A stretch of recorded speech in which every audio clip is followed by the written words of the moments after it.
Yes, ladies and gentlemen, welcome back to the channel. It is I, your host, Gifted Gamer 204, back at it again, ladies and gentlemen. Now, I want to thank everybody who is able to be with me here today on this beautiful Monday morning. You know what I'm saying? I hope everybody had a phenomenal weekend. I hope everybody enjoyed, yesterday's Super Bowl. I didn't enjoy it like that. I wasn't really into it. I feel like the whole event was just like, it was kind of like bland for some reason. Even the commercials, like everything was just, it was mediocre, okay? But we could get, talking about the Super Bowl later on and things like that, all right? I'm just gonna give it a couple minutes as I usually do before we get on with the show. I usually just let the people just trickle in little by little, and just so we could give the people some time to come in here, and that's what we usually do here. But my weekend was good. I had to come in here on Saturday due to the fact that we had a bunch of crybabies on Saturday as far as the whole PSN being down, so I had to address a couple things on Saturday. We had a bunch of crybabies on here crying about Sony and things like that, but it is what it is. Sony did give us 5 additional days free PlayStation Plus subscription days for free. Okay, so they gave us 5 free days for the inconvenience and things like that. People still complain. You know what it is. People still complain, but it's okay. There's a bunch of companies that don't really give us anything. They'll have things like this. Let's say, for a quick example, when things like this happen, let's say with like your cable provider, like Spectrum, Verizon, whoever it is you with, right? They'll have things like this, and they won't even compensate you for the inconvenience that you had. You see what I'm saying? And even if they do try to compensate you, they'll go like as far as, oh, we'll give you $5 off on your next phone bill or something like that. And you there like $5. What is $5 gonna do? You know what I'm saying? Instead of giving you like $20 off at least or something like that. But that's sometimes. Most of these companies don't even give you any type of compensation when you have, such as inconvenience like that, like we had with the PlayStation Network. So, for them to give us 5 extra days for free, they saw what was happening. They saw all the noise online, and they gave us 5 free extra days. It is what it is, bro. At the end of the day, it is what it is. Every single company, that we have to rely on as far as Wi-Fi, dealing with satellites nowadays, it's like we're bound. We are bound. I will find it very, very hard for a company to just be straight online with no disruptions, 24/7, 365 days a year. Like, it's just not possible. It's not gonna happen. There's a bunch of, every single company is gonna go through something, okay? So they have to go in there and fix it. Some take longer, some are minor issues that they are able to fix, quicker than other issues. But at the end of the day, when we're dealing with technology, Wi-Fi, satellites, it's just bound to happen, okay? It's bound to happen. And this is the things that people were, afraid of. And this goes back all the way to the 90s. We take it back to 1999 when the year 2000 was coming in. This is all we was talking about. This is all people was talking about. We're going into the new millennium, the age of technology, of computers, and we're gonna have to rely on technology.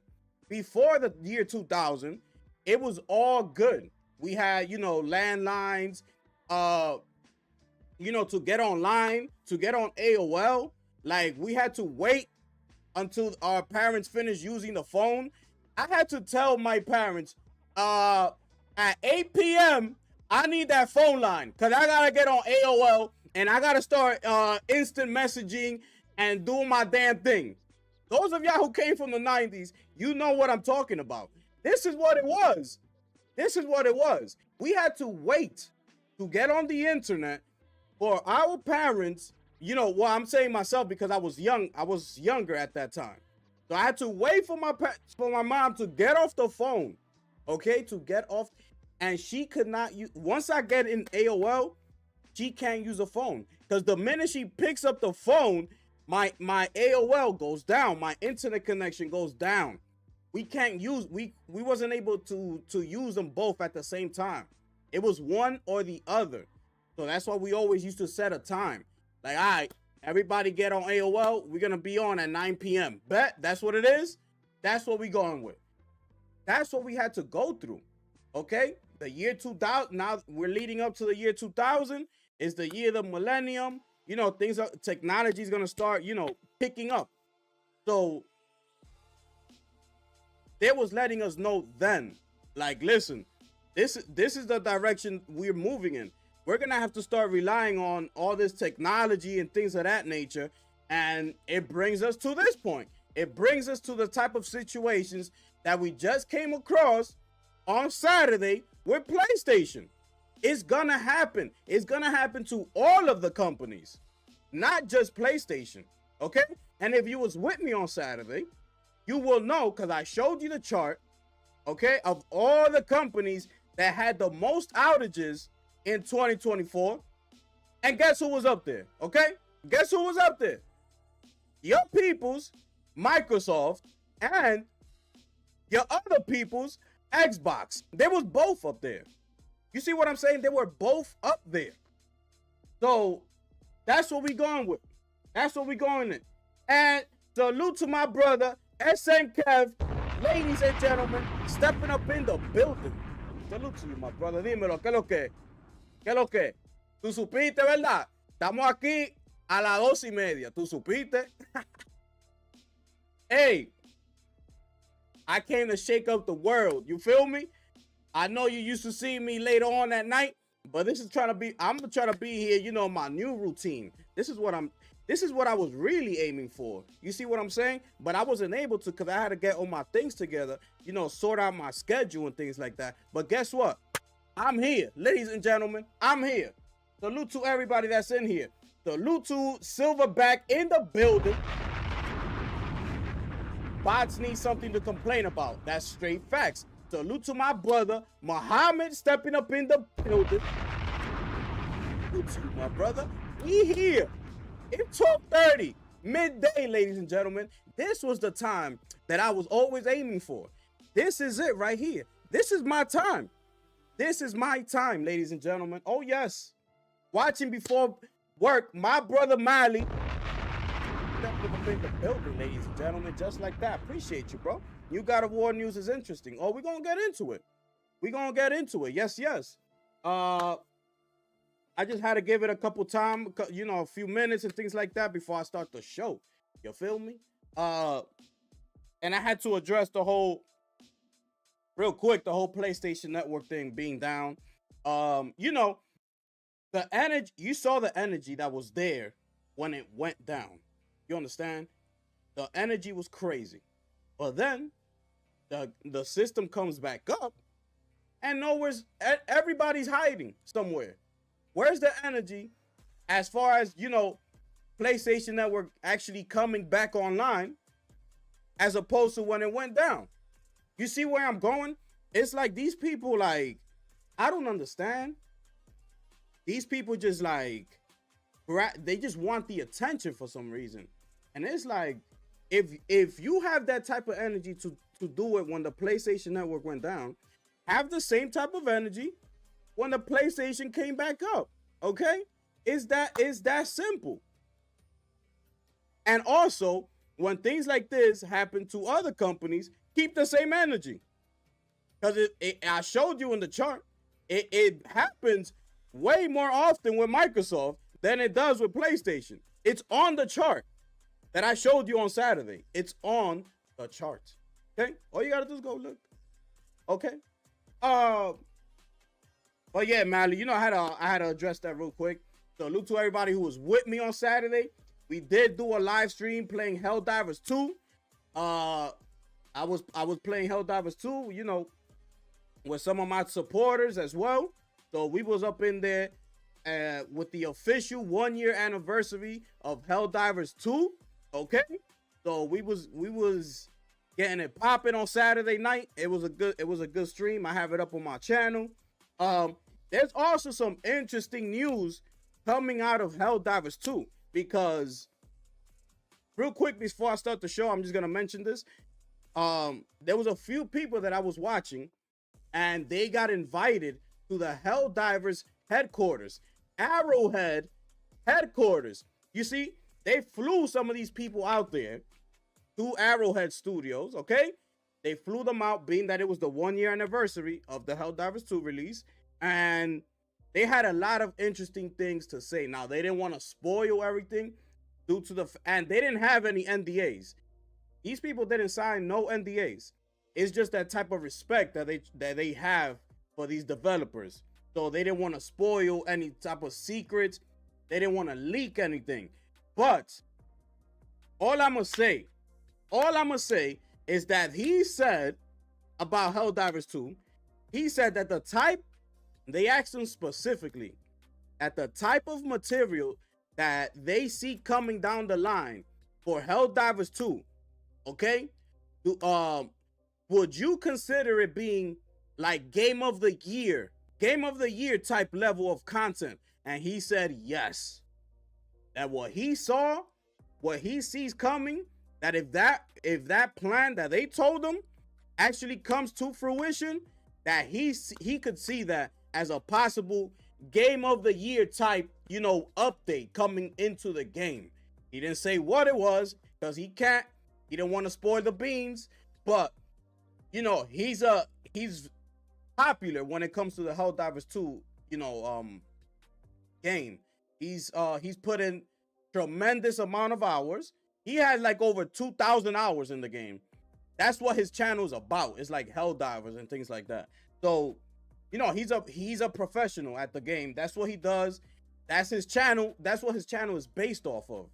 So, you know, was the type of information that he said that he found out is gonna be like game of the year nominee worthy of. So let's stay tuned, you know, to see what's coming ahead in Helldivers 2. We know Pilstead is on vacation. We know he said that when he gets back, they're gonna start working on a brand new IP, okay, over at Arrowhead. But you know, that's a little further down the line.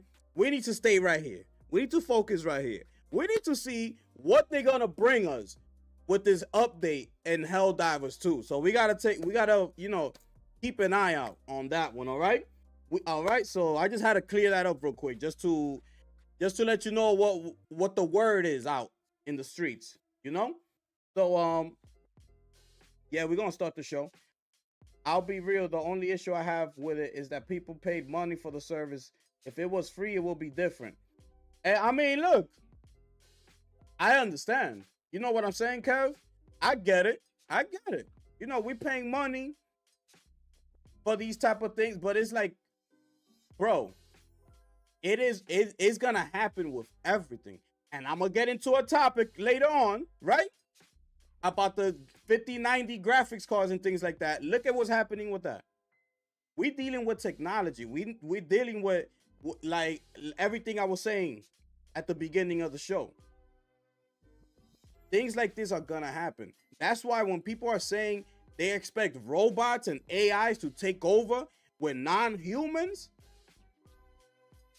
like it is, yes, humans aren't perfect, but we are the right people for the job. When you leave jobs like this up to like AI technology, like what happens when something like that malfunctions? What happens if 10 of those robots in that factory just happen to shut down at once, like boom.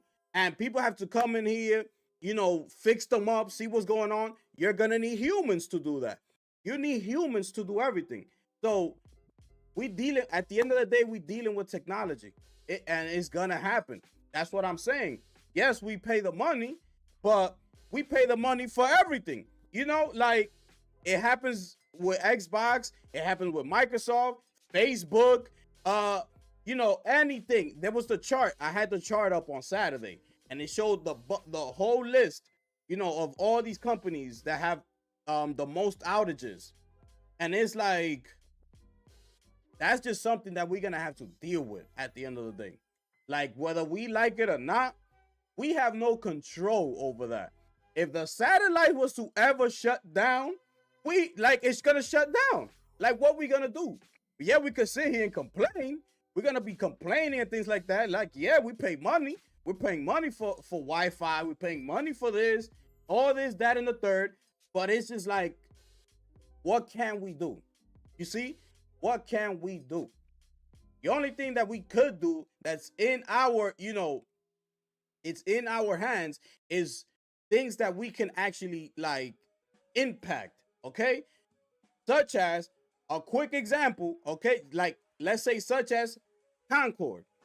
We telling Sony we don't want Concord, right? We telling them, no, this is not what we want. That's a situation that we can control, and we did control. Why? Because we pay with our money.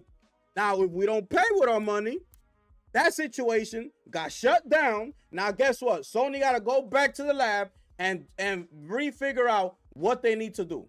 You see what I'm saying? These are situations that we can control. Situations like that, like technical, satellite issues, Wi-Fi, this, that, we have no control over that. And it's just the facts. Like, we're not going to be able to do anything about that. We can't do anything about it. It's out of our control. Whenever that satellite decides to go down, if it does, or the Wi-Fi, whatever, what we doing? We calling our Spectrum, Verizon. What happened with my Wi-Fi? Oh, there seems to be an outage in the area. You're going to have to wait. Well, it's not like you can tell them, well, if I pay you $300 extra, can you come to my house right now and fix it like right now? They're going to be like, no, there's nothing we can do. Like, we're sending out the technicians. They're going to see, but yada, yada, yada. But yeah, the satellites are down. Yeah, we got to wait. We got to wait, bro. It frustrates me as much as you and as much as everybody. But those are just things that is not in our control. What's in our control is the things that we can impact with our money. Those things are in our control. We have the chance to vote as a community, everybody. That's why I gave you the example of Concord. Those are things we can control. Like, we actually paying for this. We don't want that. Guess what? I'm not giving you my money. Point blank, period. And Sony got to go back to the lab and figure things out. So I understand, Kev. I feel you. I'm on the same boat. But it's just like things like this, I had to come to a realization that I just can't keep on, just getting mad at the situation when there's really nothing that I can do about it. Like, nothing. I just have to wait. Like, I got to wait until it comes back on. A big update's coming. Facts. The PlayStation ad on the Super Bowl halftime was smart marketing move by Sony. Oh, yeah. And listen, they didn't even have to pay for it.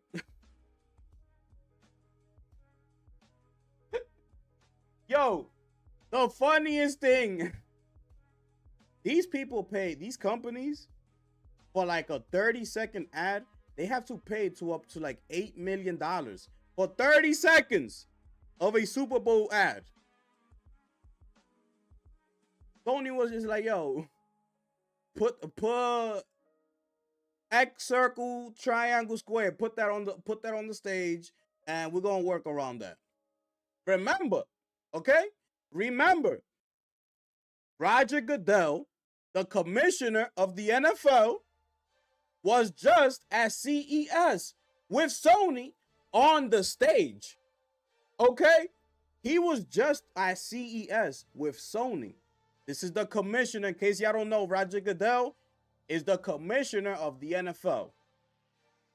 That's the man that was standing there on stage when they were talking about the NFL's partnership with Sony, that they using Sony cameras, that they had the Sony, they had the, what you call it, the AI simulator going on as the real game was going on. They also had it like with little cartoons with AI.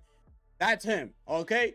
He was at the stage of CES 2025, and you know, with the partnership with Sony, they're using Sony cameras to record the NFL games. So that was Roger Goodell. You fast forward, halftime Super Bowl, you see the triangle, square, X on the stage in the halftime show. That's free publicity for Sony. Sony ain't gotta pay for that. Well, not that we know right now, but I'm assuming that Sony didn't have to pay for that. And what I've read as well was that was Kendrick Lamar wanted to do something like that. I'm not sure it was his idea, you know. I think they're trying to put that out there, like sprinkle it, like, oh, it was Kendrick Lamar. He said that he wants that his life is like a game, like a video game. So he wants to, he decided to put the X, circle, square, triangle on the field as part of his performance. You know, they were trying to make it seem like that was Kendrick's idea. I don't believe it was. I believe it was just the NFL partnering up with Sony type of thing, and they came to Kendrick and was like, listen, we're partners with Sony. We're trying to do this whole PlayStation thing, but who knows? Because Kendrick does things like this as well. So I'm 50-50 with it. Kendrick is very strategic when he does his things. Like, even when it comes to his lyrics, his music videos, he's very strategic. And like, he likes to connect dots. I will say that. That's what Kendrick likes to do. He likes to connect a lot of dots. So everything you see is like, oh, what does he mean? You go back a little bit and you'll find out what it meant. Oh, he meant this because remember when he did this back in this day? This is what he was referring it to. Like, he does things like that. So that's why I feel like it could be 50-50. All right? But anyways, that was free publicity for Sony. Free publicity. And we could take it any way we want. He put game over at the end. That could have been Sony taking a shot at Microsoft. For all we know. We don't know. That could have been Sony taking a shot. Yo, Kendrick, can you do us a favor? And when you finish the show, just put game over in the crowd. We taking a shot directly at Microsoft. It's game over. They waved the white flag. For Forza Horizon, Halo, Gears of War, they're coming over. Kendrick, can you just do us that favor? Because we're getting their games now. Oh, you are? For real? Yeah, you didn't know? Phil Spencer went like this. And Satya, they waved the white flag. They said no mas. Kendrick probably, all right, we doing it. I'm taking my shots at Drake. You taking your shots at Microsoft. Let's do it. Oh my goodness, bro. Oh, I just thought of that. That was funny. Salute to my brother Heights MD. Stepping up in the building. Salute to you, my brother. Welcome to the new time slot. We here. Oh yes. We're about to get the show rolling, ladies and gentlemen. Phil Spencer was mad at the Super Bowl. He was? I'm pretty sure he was. But bro, he had no control over that. And the NFL is partners with Sony. They use Sony cameras. He came out at CES 2025 on stage with Sony. It is what it is, my brother. You feel me? It is what it is. But check this out. I think we should be good to start off the show, ladies and gentlemen. So, I'm gonna just give you a quick rundown, right? We got some God of War news. We got some Grand Theft Auto news. Let's see here. We have some Xbox news. We have some. We're gonna talk about Nvidia. Okay, graphics cards. We're gonna talk about we're gonna talk about the ex-boss of Insomniac. He has some interesting words that he said. We're gonna speak on the Monster Hunter Wilds beta. Okay, we're gonna speak on as well. We're gonna speak on Xbox and a little more news on PlayStation, and that'll be all. All right, that'll be it right there, ladies and gentlemen. So those of y'all who are new and you just tuning in, it is your boy Gifted Gamer 204. Please make sure you subscribe to the channel, hit the like button, share out the stream.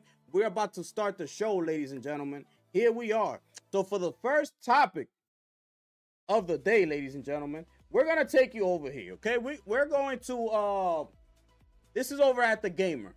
Okay, so insiders suggest God of War could be taking young Kratos back to Greece. Okay, a reliable gaming insider has heard rumors that the next God of War game will feature a younger Kratos returning to Greece, which would indicate a remake or a prequel. Even though it hasn't really been that long since God of War Ragnarok ended the Norse saga of games, the series continues to be one of PlayStation's most talked about. Well, outside of Bloodborne, that is. While there's no confirmation that anything to do with God of War is currently in development, there have been a bunch of rumors regarding what might be next for Kratos. Over the past few weeks, one of the biggest rumors to have come out is that the next God of War game could be tackling Egyptian mythology, which seems to be like a natural step considering how Kratos has already jumped from Greece to Midgard, but not to the world of live services. It seems that might not be the case though, as a gaming insider has heard another rumor altogether. As pointed out by Redditor Last Grail on the Gaming Leaks and Rumors subreddit, the latest God of War rumor comes from Insider Gaming's Tom Henderson, who recently appeared on the Insider Gaming weekly podcast to talk about everything that has happened this week. One of the big talking points of the podcast is what's next for God of War. Tom Henderson says that he received a message from a source claiming that the next God of War is going to be set in Greece once again and feature a young Kratos. According to the source, the next game story will focus more on Kratos' relationship with his own father, which could be interesting to see considering the Norse duology centered around Kratos and Atreus. Excuse me. While a God of War prequel does sound quite interesting, Henderson does note that he wasn't able to verify it himself and just wanted to mention the message to weigh in on the rumors surrounding the series so far. For now, it looks like we'll have to wait until a deeper report to see if what's said was true. Since Ragnarok was released, there have also been numerous rumors suggesting a remake or remasters of the Greek God of War games is on the way. So it seems that if either of those claims are true, PlayStation is interested in returning to Kratos' early years instead of moving forward. With how big God of War is, though, it seems likely we'll eventually get a continuation as well. So there it is right there. That's what Tom Henderson had to say. Let's see if he had anything else to say here. Yeah, he has something else to say here. We did that God of War rumor last week of it being set in Egypt. And then I got a message a couple of hours before the podcast went live. From what I've been told, it isn't set in Egypt. It's actually set in Greece. And it's going to be a younger Kratos this time. Apparently, the storyline has more to do with his relationship with his father and all that kind of stuff. Okay? He also said, I've been told middle of next week. It's a game I'm very excited about. I've not spoken about it anywhere, but there's a brand new title from a new studio being it's going to debut at the State of Play. which I'm very eager to see, ladies and gentlemen. So, according to Tom Henderson, we should be expecting a brand new title from a new studio, ladies and gentlemen. Oh, yes. What could it be? I don't know. But he sounds very excited. Like he said here, he seems excited. He might have heard something. So we're going to have to wait and see. So I'm not going to get into that much. But we need to get into this God of War thing. So with that being said, it could either mean, like they said here, it could mean two things. It's either going to be a prequel, you know, or it could be the remasters. It's got to be one of the two. And especially since they said that they were working on the remasters. That's what I'm thinking. You know what I'm saying? Like, if it was me, like, that would be the right thing to do. Do the remasters going back, you know, to Greece. But it's like they're saying here, you know, they're trying to do the whole father and son thing. Just like they're doing now with him and Atreus. So that could be something that we need to look more into. But I feel like they should do the remasters going back to Greece. You know, give the people what they want. It seems like people want these the remasters of the trilogy, and this will be good. But as far as the next title of God of War, they should definitely be tackling the Egyptian mythology. 100%. Without a doubt. That's the direction they should be going. Could you imagine Kratos going up against the Egyptian gods? That will be something to look forward to. Something we have not yet seen. You know what I'm saying? From this franchise. It's only right. And due to the... Also, you know, we did hear that before they decided to go on, you know, with the Norse mythology, excuse me, Cory Barlog actually wanted to do the Egyptian mythology. But at the end of the day, they decided to go with the Norse mythology, which in my eyes, like I said before, it was the right thing to do. Why?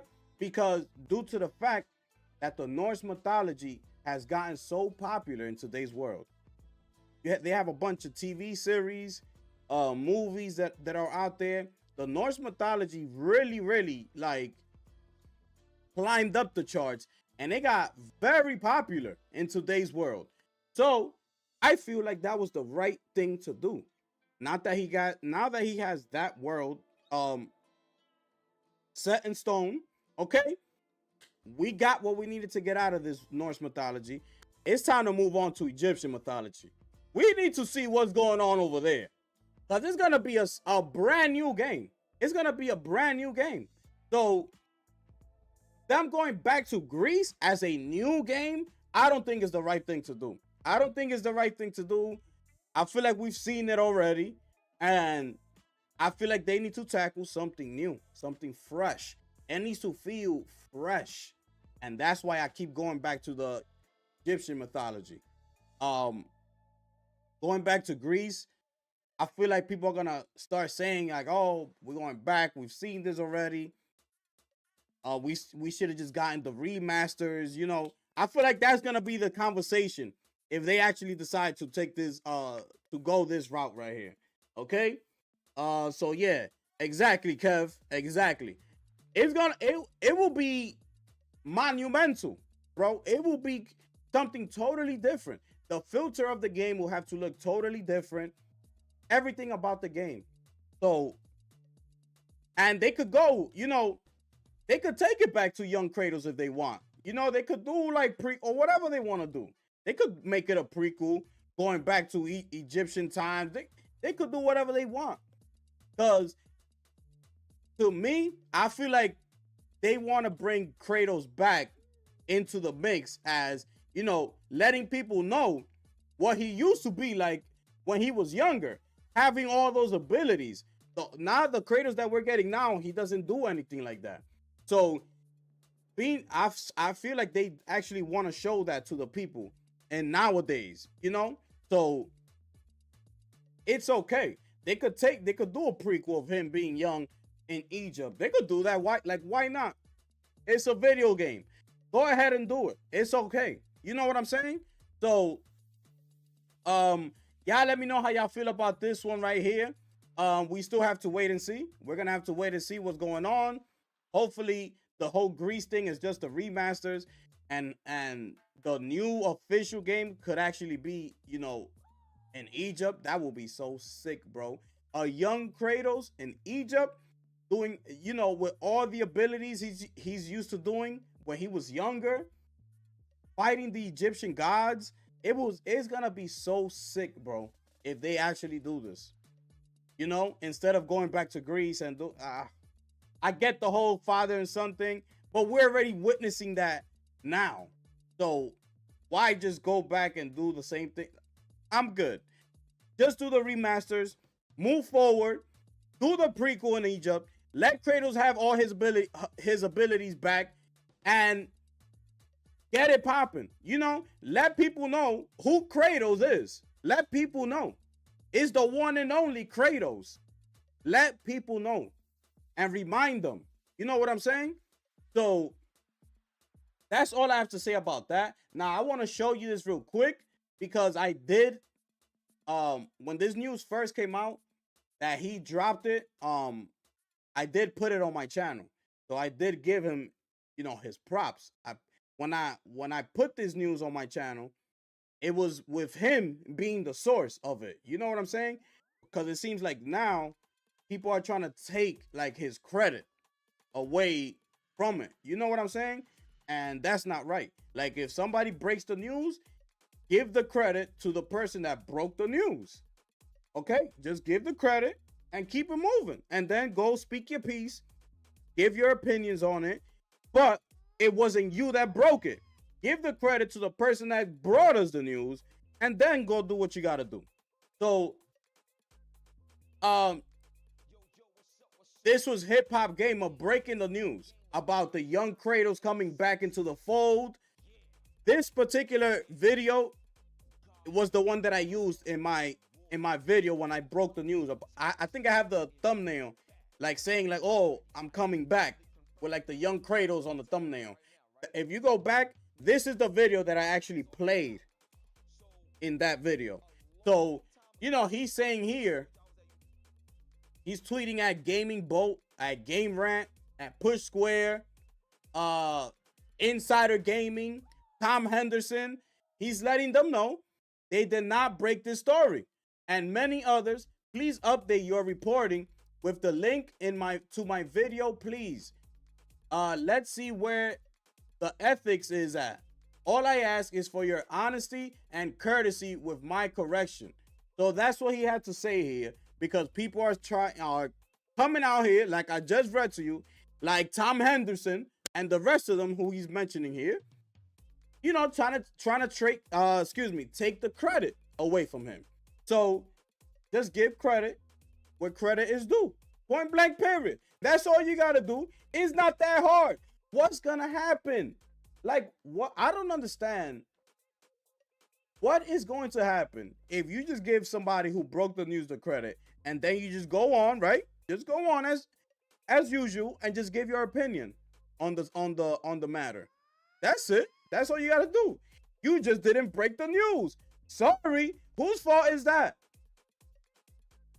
It ain't my fault. It ain't his fault. It's your fault. Maybe your sources, you see what I'm saying?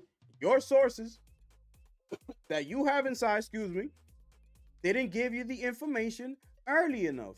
But it's okay. Maybe you have a chance to break the next story. But guess what? This story, you didn't break it. I don't understand. You didn't break it. So just give the man his props and keep it moving. Work harder. Tell your insiders to work harder at getting you the information before anybody else does. Okay? That's what you got to do. That's what you got to do. Why you think, real quick, going into sports and basketball, Why you think the Woj bomb, Adrian Wojnarowski, was so well known? Because he was the only one that was breaking all of the news before everybody. This man was breaking all of the news, and everybody was like, how is he doing it?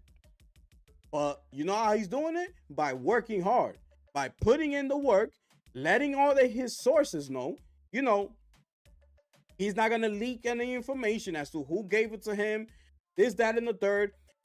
He was working. And every time you will see him, he will have bags under his eyes. He looking crazy, like he hasn't slept for months. But that's because he's working, and he's working hard. Why? Because he wants to be the first to break the story. That's what you do. People like Tom Henderson looking probably like laying back in his crib, like, oh, the story came? Let me see. Who texted me? Oh, okay. I guess I'll go on and speak about it. When this man already been broke the news. Just give the credit. That's all I got to say. Just give the credit. You see what I'm saying? So salute to Hip Hop Gamer for breaking that story. Like I said, this is the exact video that I used in my video. When I spoke on this way back, this was like, what? He said it here. November 14th. This was back in November. This is the exact date that I made the video because I saw it from him. And I used him in the video. You see what I'm saying? It's not like I came out, you know, without putting him in the video. And I was just like, oh, I heard that the new God of War is going to be the young Kratos, this, that, and the third. Okay? So just give credit where credit is due, man. Yes. Let's see. I think the Grease game is going to be a smaller game, like a Miles Morales type game. There was also a rumor about a God of War trilogy remaster made by Nixes. Exactly, bro. Like, and yes, that will be a good idea. Even if they want to take it like that, like a Miles Morales approach, then okay. You see what I'm saying? Okay, I would understand that. But your next major game, you need to take it to Egypt. You need to take it over there. Like, we need it, bro. We need it. So, yeah. Yup. PlayStation's coming crazy 2025. Yup. Kratos fighting Anubis. Yup. Grease game 2025 for the anniversary. Egypt God of War for the PS6. That's my guess. Let's see. But if they're working for like the new God of War game being in Greece, that you gotta see, that's taking up a lot of their time. You see what I'm saying? That's taking a lot of time and energy to make a big AAA, you know, the next installment of the series, to, you know, to make it the official game, and then go back to the lab and then work for the next one for PlayStation 6. I feel like what you said before, like make it like a Miles Morales type of game, and then make the next installment, like the big one, like in Greece. I think that'll work better instead of making the new installment, you know, in Greece. Like, I don't see how that's gonna work. Like, I don't see how it's gonna excite people, I should say. Not work. I don't see how that's gonna excite the people, you know, if they actually come out and say, we're going back to Greece, back in time. You know what I'm saying? Like, we seen it already. Like, we seen that, you know? Do you think there will be a God of War with the Mexican mythology? Woo! Could picture that with the Azteca. Picture that. Like the Mayan god. Bro. Woo! Oh my goodness, bro. Actually, like, this was spoken of. You know what I'm saying? Like, somebody's mentioned this. I forgot where I saw it. And it's just like the possibilities, bro. You know what I'm saying? Like, the possibilities are endless. Endless. And if they was to do that, people will be so... I think a game like that, like fighting the Mayan god and things like that, bro, I think that'll break records, bro. Like, honestly speaking, especially, um, like the Mexican population is huge, bro. And doing this whole Mexican mythology, Dia de los Muertos, like the Mayan god, Azteca, bro, something like that will break records, bro. I'm not even lying. I'm not gonna hold you. That will be sick. Okay? I will take that before I take the Egyptian mythology. If they was to put out a poll and say which will be the next installment you would want us to tackle, the Mexican mythology or the Egyptian mythology, I will click on the Mexican mythology. The possibilities will be crazy, bro. It will be sick. Just thinking about it. Just thinking about Dia de los Muertos alone. The things that these people can do with something like that. The Mayan gods. It will be, bro, out of this world, bro. Out of this world, bro. Yeah. They need to do a new mythology, especially after Black Myth Wukong. Exactly. That's what proved it. People want something new. That's what I'm saying. Like, you can't go back to Greece, bro. You can't go back to Greece and expect to get all the excitement and just think, is your game is just gonna sell millions of copies just because. Like, people are gonna be like, yo, we saw this already. Just do the remasters and move on, bro. Just do that. Just do that. Yes. Salute to my brother Sotnus, ladies and gentlemen. Oh, yes. Stepping up in the building. Appreciate you being here, my brother. Salute to Sotnus. He was one of the people. He was one of my supporters that was running with me in Helldivers on Saturday. You know what I'm saying? Salute to you, my brother. We had a great time. Yes, sir. We're gonna move on, ladies and gentlemen. Y'all let me know how y'all feel about that in the comments below. Okay, in the chat. Let me know. We are going to move on, okay, to the next topic here, and this is the Take-Two boss, okay? Talking about being unconcerned by plummeting PS5 and Xbox sales. Why is PS5? This is what I don't understand. This is what pisses me off. You see what I'm saying? This is what pisses me off. Why is PlayStation's name in this heading right here? Why? Can somebody explain this to me, please? Because every time I see this, and this is what I don't know if you know, I made a video on Game Ranks that I was getting at Jake Baldino. Why? Because it was a situation just like this. He's talking about something totally different. The writer, there was a specific writer that wrote an article in Game Ranks, right? A specific article. And he felt the need that he needed to throw PlayStation's name in that article when PlayStation had nothing to do with it. Are you getting what I'm saying here? So here we are, plummeting PS5 and Xbox sales. If I was to pull up the numbers, the last time I checked, PlayStation 5 has sold over 70 million units. Who's plummeting where? Who is plummeting where? This is ridiculous. This is why I get upset. It's because I see things like this that they think that I'm not gonna catch. But it's that easy. It's that easy to catch. Look at this. Look. By plummeting PS5 and Xbox sales. They're actually putting PS5 and Xbox in the same sentence, in the same category, like if they just like going hand in hand for some reason. Like if they don't see the charts, like if they don't see, Sony's up there 71 plus million units sold. Like if they don't see Xbox sales in the year 2024 only sold 2 million units. That's what they should be talking about here. I'm unconcerned by plummeting Xbox sales. But they do notice that PS5 is still, selling quite well. Despite the fact that people say consoles are dying. That should be the heading here. That, how I just said it, should be what I should be reading right now in this headline right here. But no, they want to add in PlayStation with Xbox. You see what I'm saying?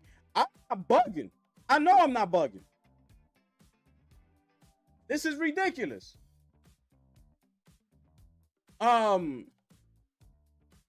Insists that GTA 6 will cause a meaningful uptick in console sales in 2025. Grand Theft Auto 6 is set to launch fall 2025 on PlayStation 5 and Series X and S only, leaving one platform in particular out in the cold. And guess what platform is that, ladies and gentlemen? None other than the Grandmaster Race, the PC, ladies and gentlemen.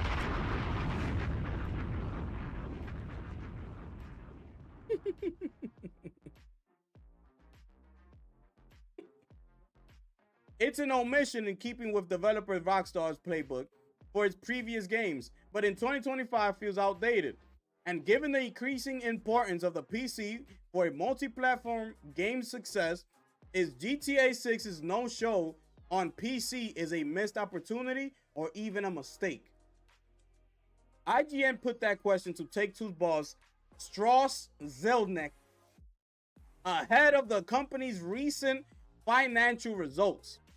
And in his response, he teased GTA 6 eventual release on PC. So, with Civilization 7, it's available on console and PC and Switch right away. Excuse me. Zelnick said of Firaxis recently launched Civilization 7. With regard to others in our lineup, we don't always go across all platforms simultaneously. Historically, Rockstar has started with some platforms and then historically moved to other platforms. Rockstar fans have noted the studio's historical reluctance to release other past games on PC day and date with console, as well as its fraught relationship with the modding community over the years. Still, some had hoped that a game as big as GTA 6 could be a turning point for the studio's PC gaming attitude. Big Rockstar titles tend to get to PC eventually, but the question of how long PC gamers will have to wait for what could end up being one of the biggest games ever remains. Given GTA 6's fall 2025 release window, which Take-Two is still confident in, it seems likely PC players won't get to play the game until 2026 at the earliest, ladies and gentlemen. There it is right there. This is going back. It's not there. Let's keep going. In December of 2023, a former developer at Rockstar attempted to explain why GTA 6 is coming to PC after it hits PS5 and Xbox Series X, and called on PC gamers to give the studio the benefit of the doubt over its controversial launch plans. But how big of a missed opportunity could skipping PC for GTA 6's launch be? Zelnick told IGN that the PC version of a multi-platform game can generate 40% of overall sales, or even more with certain games. That stat came as a part of a discussion about the current console generation, which has seen sales of the PS5 and Xbox Series X and S, the two consoles GTA 6 launches on later this year, plummet. Okay? While Nintendo has the Switch 2 waiting in the wings, neither Sony nor Microsoft have announced their next-gen consoles. How long before the industry needs the PlayStation 6 or whatever Xbox is next? Zelnick pointed to the PC platform as growing in importance, even as console sales fall, while publishers wait for Sony and Microsoft's next move. He says, Zelnick, we have seen PC become a much more and more important part of what used to be a console business, and I wouldn't be surprised to see that trend continue, he said. Of course, there will be a new console generation, In any case, according to Zelnick, the release of GTA 6, which is expected to be the biggest entertainment launch of all time, will drive console sales as fans jump into the current generation for the first time in order to play the game. When you have a big title in the market, and we have many of them coming, historically, that has sold consoles, Zelnick said. And I think that this will happen this year.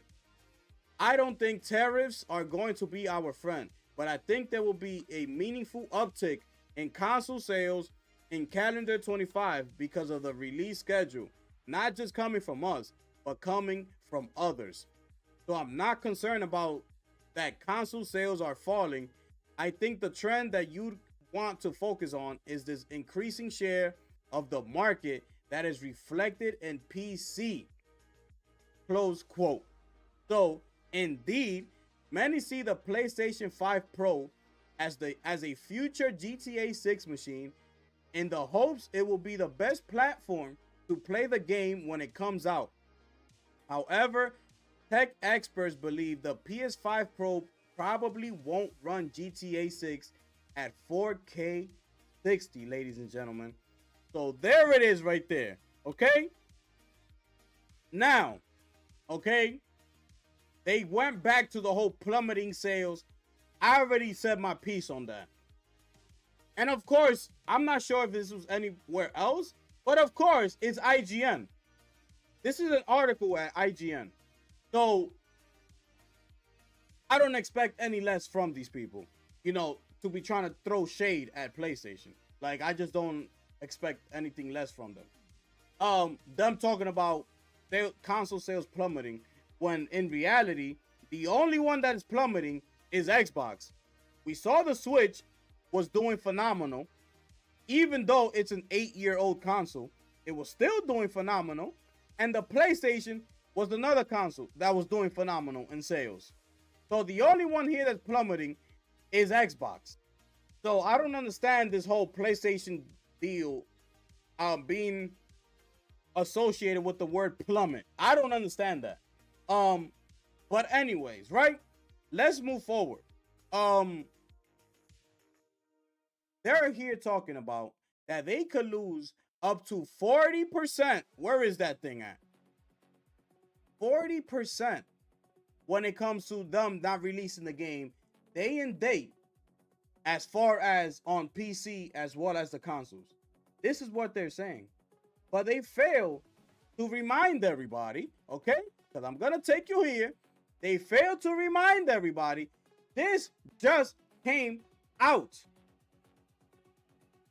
We just got the earnings call for Take-Two. It just happened last week. I don't understand where these people get all this information from. I don't understand for 1 second. Here we are. You see, okay? You see, as far as the Take-Two net bookings, okay? Not as far as I'm concerned. I'm not saying this. It wasn't me. I wasn't on the phone with them. They said it. These are the numbers that they got back. PC and other only input 8% of what Take-Two made last year. 8%. So where is it? I'm having a very difficult time. If I'm bugging out, I need somebody to explain it to me in the chat, because I'm having a very difficult time understanding this. I don't understand. It says it right here. Console is 40%. Mobile is 52%. PC is 8%. So I'm having a very difficult time. Where is that number? Where is the number? Because I don't see it. I'm having a very difficult time understanding this. Somebody please explain it to me. Why is it that they're talking about 40% when they just came out with the earnings call saying that they only make 8% from the PC market? Somebody needs to explain this to me. I'm having a very hard time, like, trying to understand this. Okay? So let me see if they said anything else here. Now, I think I'm good. Somebody just needs to explain this to me, because this is ridiculous. This is what IGN does. I don't expect anything less from these people. They're talking about the 40%. Now, I'm going to take it back because I'm not sure if they're the only one that actually is mentioning the 40% when it comes to the sales as far as day and date on PC. I'm not sure. I haven't really looked that into it, you know, but IGN, this is the article that's mainly going around right now as it pertains to this news. It's the IGN one. So I haven't seen it from any other, like, Gaming Bowl, Game Rant, and things like that. So they speaking on that, and also they're speaking on this plummeting. They're putting PS5 and Xbox together when they're speaking about consoles plummeting. Why they don't mention Nintendo in there? If you're talking about consoles, you're talking about consoles. And the rumor is, like I just showed you here, that's the rumor, right? So it's already being taken into consideration. What's being taken into consideration is that they plan on supporting the Switch 2, meaning they're planning to come out with Grand Theft Auto 6 on the new Nintendo Switch 2. Okay? Not me saying this. This is Insider Gaming. These are your insiders mentioning all of this. So if it's already being known, being put out there, that they plan on supporting the Switch 2, then why isn't IGN, if they're talking about sales plummeting, why isn't IGN putting PS5, Xbox, and the Nintendo Switch? Somebody help me out here. I'm having a very difficult time understanding this whole thing. I don't know what's going on here. I really don't. And they should expect, if the game actually, like, when it's finally said that the game is not gonna release on PC day one, that they're gonna have to wait a couple years, okay? What in their right mind makes them think that people to play this game are gonna go out and buy Xbox consoles instead of buying PlayStation consoles? Who in their right mind thinks that? Nobody. Xbox only sold 2 million units, all rounded up, all of 2024. Only 2. PlayStation did that in a month. Nintendo might have done it within 2 months. It took them the entire year of 2024 to do it.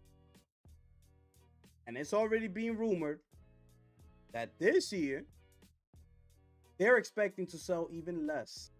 So they're predicting 1 million units of Xbox consoles to be sold this year. 1. They only did 2. They only did 2 last year. They are not predicting 1 million units being sold. It's ridiculous. It's ridiculous, bro. It's ridiculous. And I don't understand. Where is all the outrage as far as getting to Xbox? Where is it? Why nobody's reporting that? Why nobody's going on a fake outrage? Because it's all fake outrages. Why is nobody going on their fake outrages talking about how come Xbox only sold 2 million units all of last year, and fast forward, that's why IGN is saying that the console sales are plummeting, okay? And has to mention PlayStation alongside with Xbox. Can somebody explain this to me? I'm having a very difficult time understanding this. Somebody's gonna have to explain this to me, because it's everything I just said. If you want to take it there, you better include Nintendo, because they're coming out for the Switch. So you need to include Nintendo in that. If you want to throw PlayStation's name in it. If not, take PlayStation's name out of it and just say Xbox sales are plummeting. Bring out the facts and bring out and show everybody the chart and say, oh, and by the way, we saying that Xbox sales are plummeting. Why? Because here you go. It shows here. It shows here, okay, that only 2 million copies were sold. That's why we're mentioning in this headline right here that Xbox sales are plummeting. That's all you gotta do. And I don't have to be coming at you like this. That's all you gotta do is bring out the facts. But all y'all want to do is sit up here and lie, make up fake narratives, come up here, lie to the people time and time again. That's all people want to do, and I don't get it. Now, if everything I just put together don't make any sense, somebody's gonna have to let me know, because I just put everything together. So somebody let me know. Anyways, we are going to move on with the next topic. I don't need to touch on this. I already spoke my piece on, matter of fact, I must say a little bit just in case the people that weren't here didn't hear what I had to say as far as Nintendo actually putting Grand Theft Auto 6 on their platform. And I say to that, no way, Jose. There is no way. I see the side of Take-Two. I see Rockstar's strategy. Of course, they have to sell their product to as many people as they can. That's their business. Their business is to sell you copies of their game, right? So, my issue is not with Rockstar. My issue now is with Nintendo. Now, Nintendo, okay? You told us that you didn't want to take this route. You decided, I don't want to keep up with technology. I want to go this way. Yeah, PlayStation and them, they're doing AI development. They're taking their graphics to the next level. We don't want to do that. We want to go over here. Okay? Our IPs can carry us all the way into the future, all the way until the wheels fall off. We have the IPs to do so. So this is the direction we want to go. We trying to target the kids. Basically, that's what you're saying. If we put up graphics like PlayStation and Microsoft, using AI and 4K, 80 frames per second, we're no longer going to target the kids. And that's not what we want. We made, our brand famous from the kids, targeting the kids. That's what we about. That's what everybody knows Nintendo of being, is for the kids. Until titles like, The Legend of Zelda and maybe the new Mario game, the big AAA Mario game, that's when we come into play. That's when we pick up, our Switch and we start playing the Nintendo Switch, is when the new Zelda game comes out. Or like I said, the new Mario. But besides that, it ain't like we all coming home from work every day and picking up on Nintendo Switch and playing Mario Kart 8 Deluxe. That's not what we doing. And they know this. They know that the people that do pick up the Switch when they come home is the kids when they come home from school. And that's if their parents allow them to. Because most kids ain't even allowed to play during the weekdays. They have to wait until the weekend. Okay? So, Nintendo, okay? You told us this is the direction you was going. Now, all of a sudden, you have sold over 160 million units of the Nintendo Switch, which I said, I don't have the numbers in front of me, but we could safely assume that way more than half of those 160 million are kids. More than half. We could safely assume that. Okay?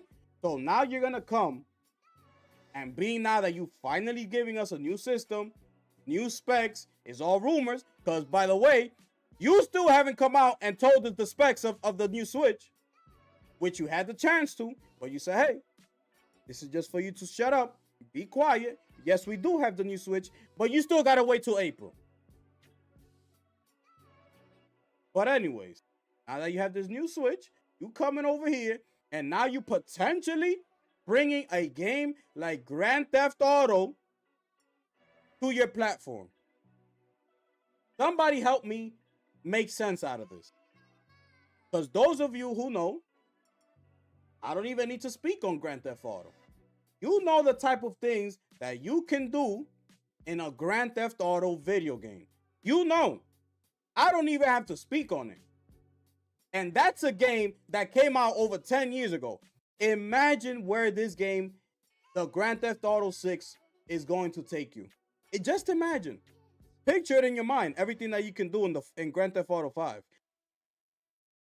Look at the trailer that they gave us. Now, think about all of the possibilities that you're going to be able to do in this game. Just think about it. It's going to be out of this world. And like Zelnick said, you think you know, this is his words. You know, well, I'm paraphrasing. It's like you think you know what we're bringing, but you have no idea. That's what he said. He said this game is going to be revolutionary. Like, you think you know what we're working on, but you don't know. That's what he said. He said that. The boss, the big boss, not a developer, not somebody that was working on, you know, the development team, that ex-Rockstar developer coming out of here. No. The big boss, okay? Mr. Zelnick himself came out and said, you think you know what you're going to expect in this new Grand Theft Auto game. Because he knows, I guarantee you, that he knows that all we're thinking, it's like, you know, a new Grand Theft Auto 5, but just like newer graphics. You know, you might be able to do a couple more things added onto the game. You know, just taking Grand Theft Auto 5 and basically like giving it like some sort of HGH, like some sort of steroids to beef it up a little bit. That's what he's thinking. That's what he knows that we're thinking. Excuse me. Because we're all thinking like that. That's what he's telling us. You have no idea what we're working on with this Grand Theft Auto 6. So just imagine the places that they're going to take us when it comes to this game. So all that being said, okay? Nintendo, they need to get it together. They need to go and be like, listen, man, I'm sorry, but I have to reject this.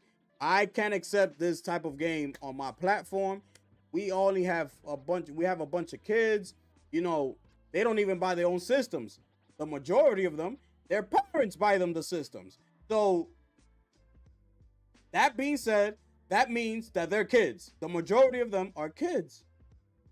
We took this path. We said this is the direction we wanted to go. You made your bed. You got to lay in it. Point blank period. Point blank period. That's all I got to say about that. Nintendo, get it together, because these parents, if they get a whiff of news like this and they walk into their kid's room when they open the door, oh, what's going on in here? And they're like this playing Grand Theft Auto 6, and they're right there like somebody probably twerking or in the strip club or doing drugs. They're gonna be like, huh? And the parents gonna be like, excuse me? What is this? Oh, you better believe it. Nintendo better get ready, because them parents ain't gonna play no games. If they was to walk up in their kid's room and see something like that, oh, forget about it. It's over. The amount of petitions that are going to be signed online, I will go as far. That could possibly be, you know, possibly the downfall of Nintendo. Nintendo could possibly start heading downwards. So do not make that mistake. That's all I'm going to say about that. Do not make that mistake. Okay? So Y'all let me know how y'all feel about this whole topic here, as far as the whole Nintendo, as far as what they had to say about, you know, the plummeting PS5 and Xbox sales, the 40% that they're claiming that they're gonna lose without putting it on the PC, day and date as well, due to the, and also being that this graph just came out and it's only 8% of PC sales that they get. So somebody let me know, man. Y'all let me know how y'all feel about this. We're gonna keep it moving, ladies and gentlemen, just like that. If you are new here, please consider subscribing to the channel, hit the like button, sharing out the stream, as we are here Monday, Friday, ladies and gentlemen. Give me one quick second, please.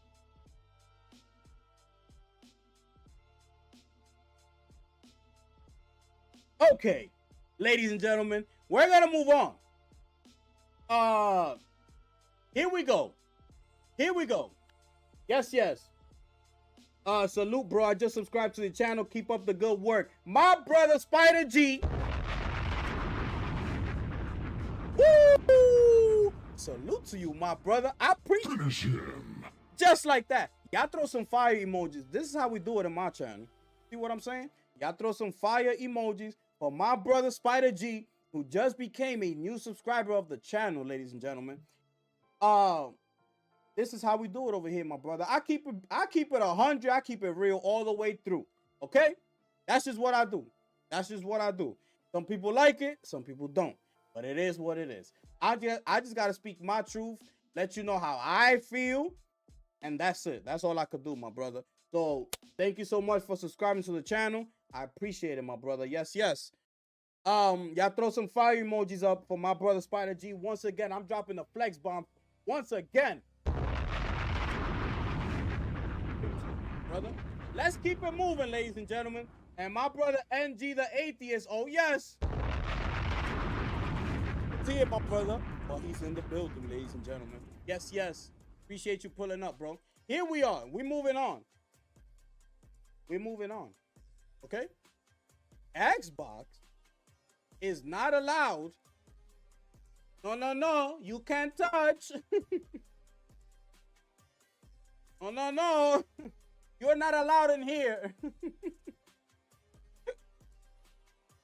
Xbox is not allowed X-Men games until the year 2036, according to illegally breached Insomniac game materials, ladies and gentlemen. This is crazy. So, this is the highlighted part that they put here. According to the agreement between Marvel, PlayStation, and Insomniac Games, no X-Men games not developed by Insomniac can be announced until by Marvel, until December 31st of 2035. Meaning there will not be an X-Men game on the Xbox before that time, ladies and gentlemen. This is ridiculous. I mean, these people gotta meaning that's going back all the way 2018. Okay, this is taking it all the way back. So it's like, bro, that contract is insane. And mind you, I'm gonna tell you something else after this. Okay, one of the worst cyber attacks in gaming history is unfolding. Insomniac Games, the PlayStation studio responsible for games like the Marvel Spider-Man franchise, was hit by a ransomware attack recently, with the hackers dumping out over 1.7 terabyte of studio files. These files include personal documents of employees, as well as Insomniac Games' plans for future titles, corporate strategy, financial information, and more. Of course, we all heard about this when it happened. Okay? Part of this includes the license details for Marvel's X-Men, which Insomniac Games seems to have ironed out as part of working on the already announced Marvel's Wolverine.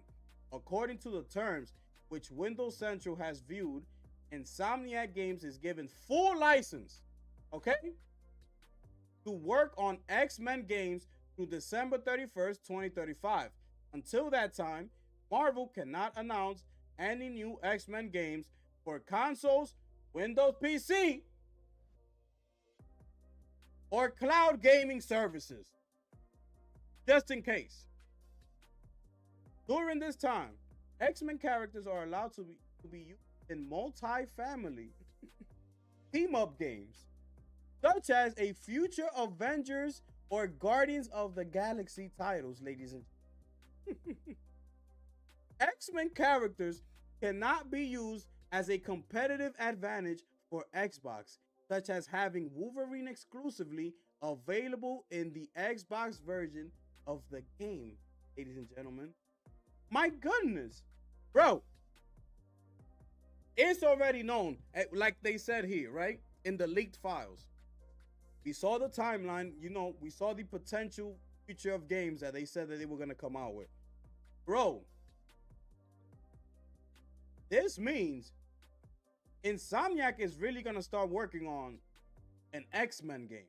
It says here, they have a full license to work on anything, including a multi-family team-up games, which includes Avenger type or Guardians of the Galaxy type of games, meaning they could have a bunch of characters in one video game at once.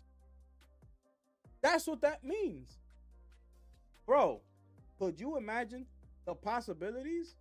And by the way, real quick, if y'all haven't played the Guardians of the Galaxy game, I highly suggest that you go ahead and do that. That game is so underrated, bro. It's so underrated. I loved it. It was a phenomenal game. Guardians of the Galaxy is a phenomenal game, bro, that nobody was talking about, nobody speaks of. That game is incredible. So if you haven't played Guardians of the Galaxy and you have nothing, like you're not playing anything at the moment, go ahead and give it a try, bro. You're gonna like it. I'm telling you right now, you're gonna like it. It has great gameplay, and it has great visuals, and it has a great storyline. It's a well put together game. Like, I recommend it, especially if you're not playing anything at the moment right now. Like, go ahead and play that game. You won't be disappointed. So anyways, yeah. This is the news about Xbox. There will be no type of games until, X-Men games until 2036. Okay? And also, with that being said, I should just continue on to what Insomniac had to say, because this was a good one. So here, when speaking to Greg Miller on Kinda Funny Games, the former Insomniac CEO, Ted Price, confirmed that Marvel has so much respect for the studio, which came after the amazing success from Spider-Man leading to Marvel assuring Insomniac they can make any game from its IPs. Meaning, Insomniac and PlayStation have the keys to the Marvel building, okay? This is what they're saying right here. After reading this news, you take it over here and you hear what Ted Price had to say about this. Basically telling you that Marvel went like this with the keys. They gave the keys to Insomniac and PlayStation. Say, here you go. You have the right to come up in my building, okay? And if somebody tries to stop you, you let me know who that person is, because I'm going to fire them immediately on the spot, okay? You let it be known that I said that when you step up in the building, Insomniac and PlayStation, you can take any of these IPs. Any of this? This is yours. Here you go. You want the keys? This is the keys to the building. I'm gonna give you the security code just in case you need to come in here like at 2 or 3 in the morning. Just in case, y'all was just brainstorming and you just gotta get it out. I understand. This is the security code. You just let them know. You show them this, and they'll let you right upstairs. You grab the IP. You go back to the lab and do what you gotta do. That's basically what that means. Okay? So he also said, okay? He also says, Ted Price on working with Marvel. It was actually Connie Booth came to us initially and said the Marvel team will be interested in talking to you. That was awesome because we got to meet the Marvel team really quickly, and after that realized that there was a lot of chemistry already between us. We all had similar interests. We wanted the same thing from our games. We just took off. What was nice was early on, we had the opportunity to discuss which game characters might make sense for us to embrace. Spider-Man stood out immediately because Peter Parker as a person and Spider-Man as a character reflect who we think who we are. Always trying to do the right thing sometimes. We don't get there in terms of delivering what we want, but we're never going to stop trying, and that is Spider-Man and Peter Parker. So he really spoke to us emotionally. Then, in terms of mechanics, was there for us to take advantage of. Wow, there was a playground for us. He's talking about the mechanics of the game, the things that you're able to do with Spider-Man. We really took what we learned from our previous games and just amped it up with Spider-Man. That said, it also gave our core team, our technology team, opportunity to go really big with what we could display on the PlayStation. How far we could push it. Close quote. Listen, these are the type of things that I love to hear. These are the type of things that I love to hear. It shows me, you know, like when I see things like this, like behind the scene things, and the way they speak, how things came about, you know, it's just amazing and it's a beautiful thing because it shows you how hard these developers actually work. You know what I'm saying? And I'm speaking on the PlayStation side of things, okay? I'm talking about their first party, second party titles, things like that. But this is what we have in front of us. We have Insomniac, right? You know, him speaking like this, like they chose Spider-Man due to the fact, you know, how him and Peter Parker resonated with them as a team. You know, them always looking to try to do what's right as far as the business and what's right as far as what they're trying to give us customers, the consumers. See what I'm saying? So they're taking all of these things into consideration. Basically, they had the keys to choose any character they wanted to as far as Marvel. They could have started the series out with anybody else. They had everybody on the table. They said, look, this is it. These are the characters. You choose. You decide. And then they give us the insight as to why they chose Spider-Man. Now, he spoke also, you know, what the possibilities could be as far as making a Spider-Man game. Due to the fact that he's the web slinger. He could be, web slinging all across New York. His spider senses, how quickly he could move, the different suits that he could put on, his fighting styles. They took all of this into consideration. And they said to themselves, man, we could really do something with Spider-Man. See what I'm saying? So, we could really push that PlayStation 5 and see how far we could actually take it. And they did just that. Okay? They did just that.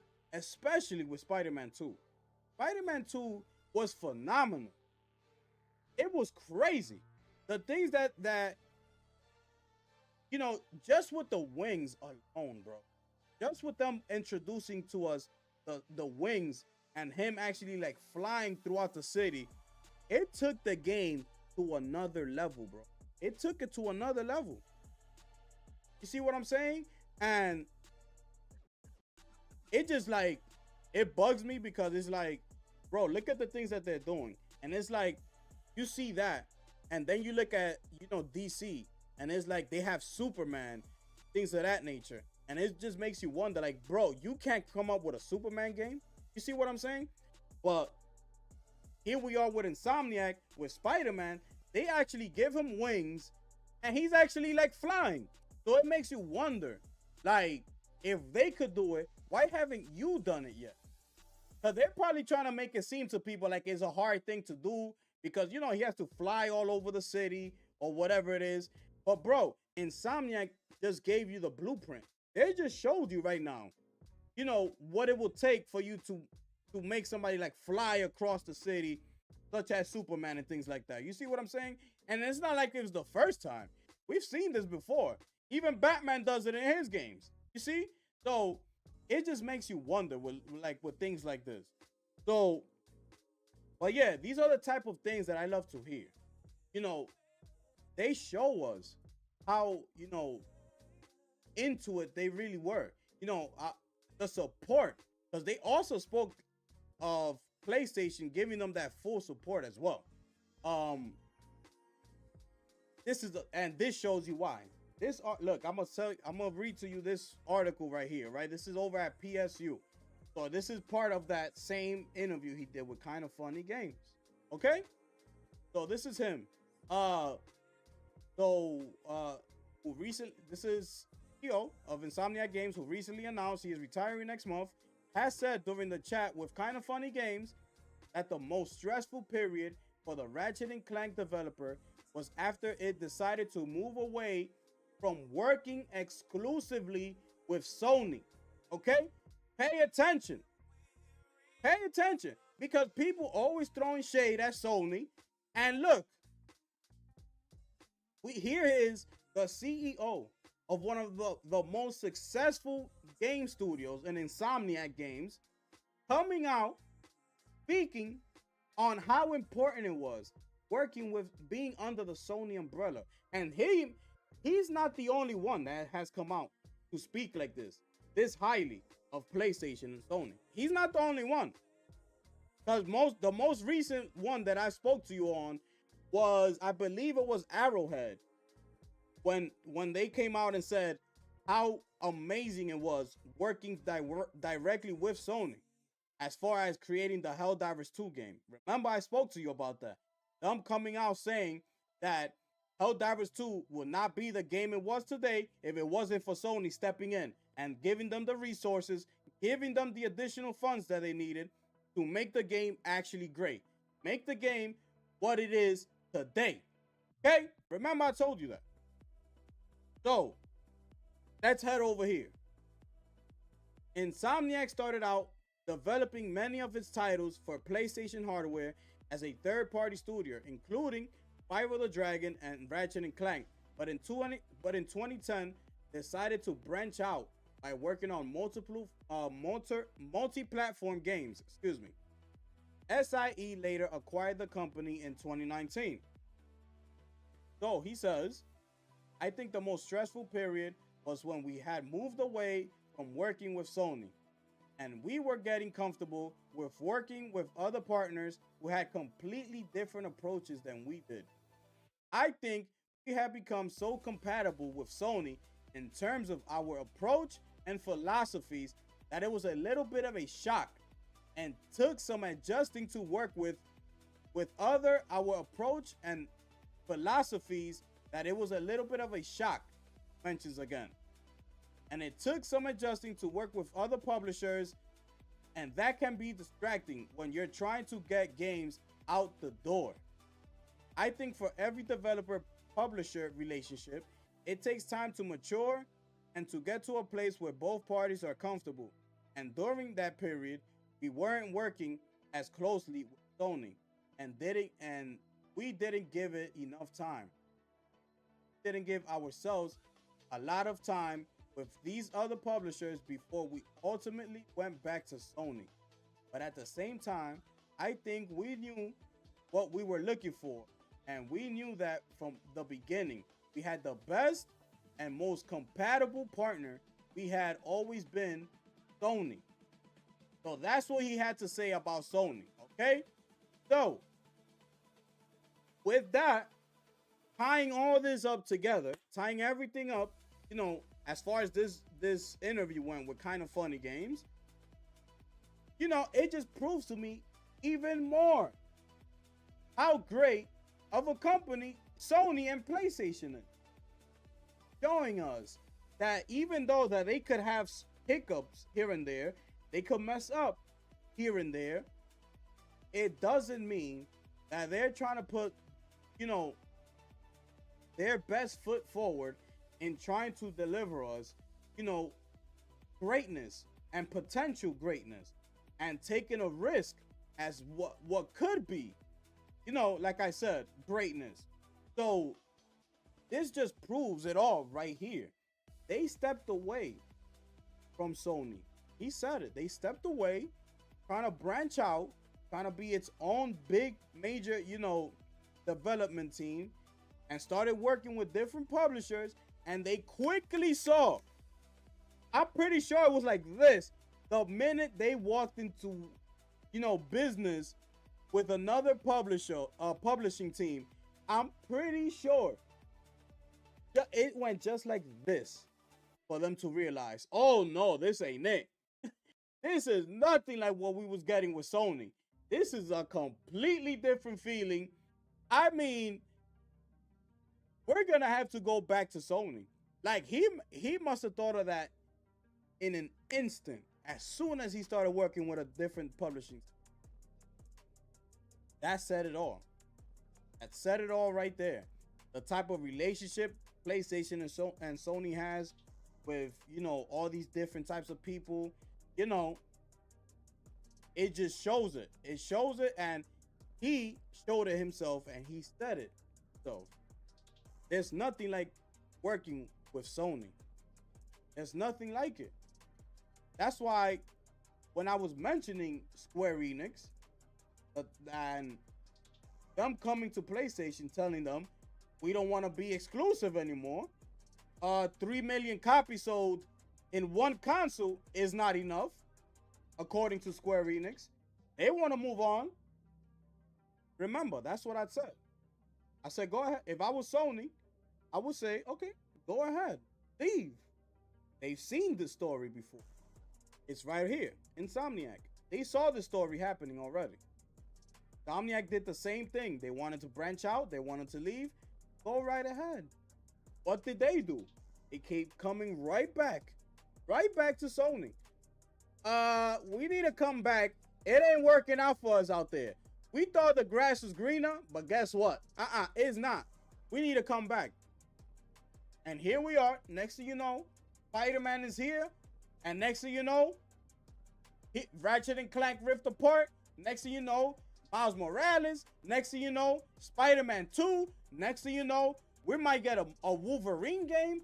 Next thing you know, as far as the article, we might get an X-Men. We don't know.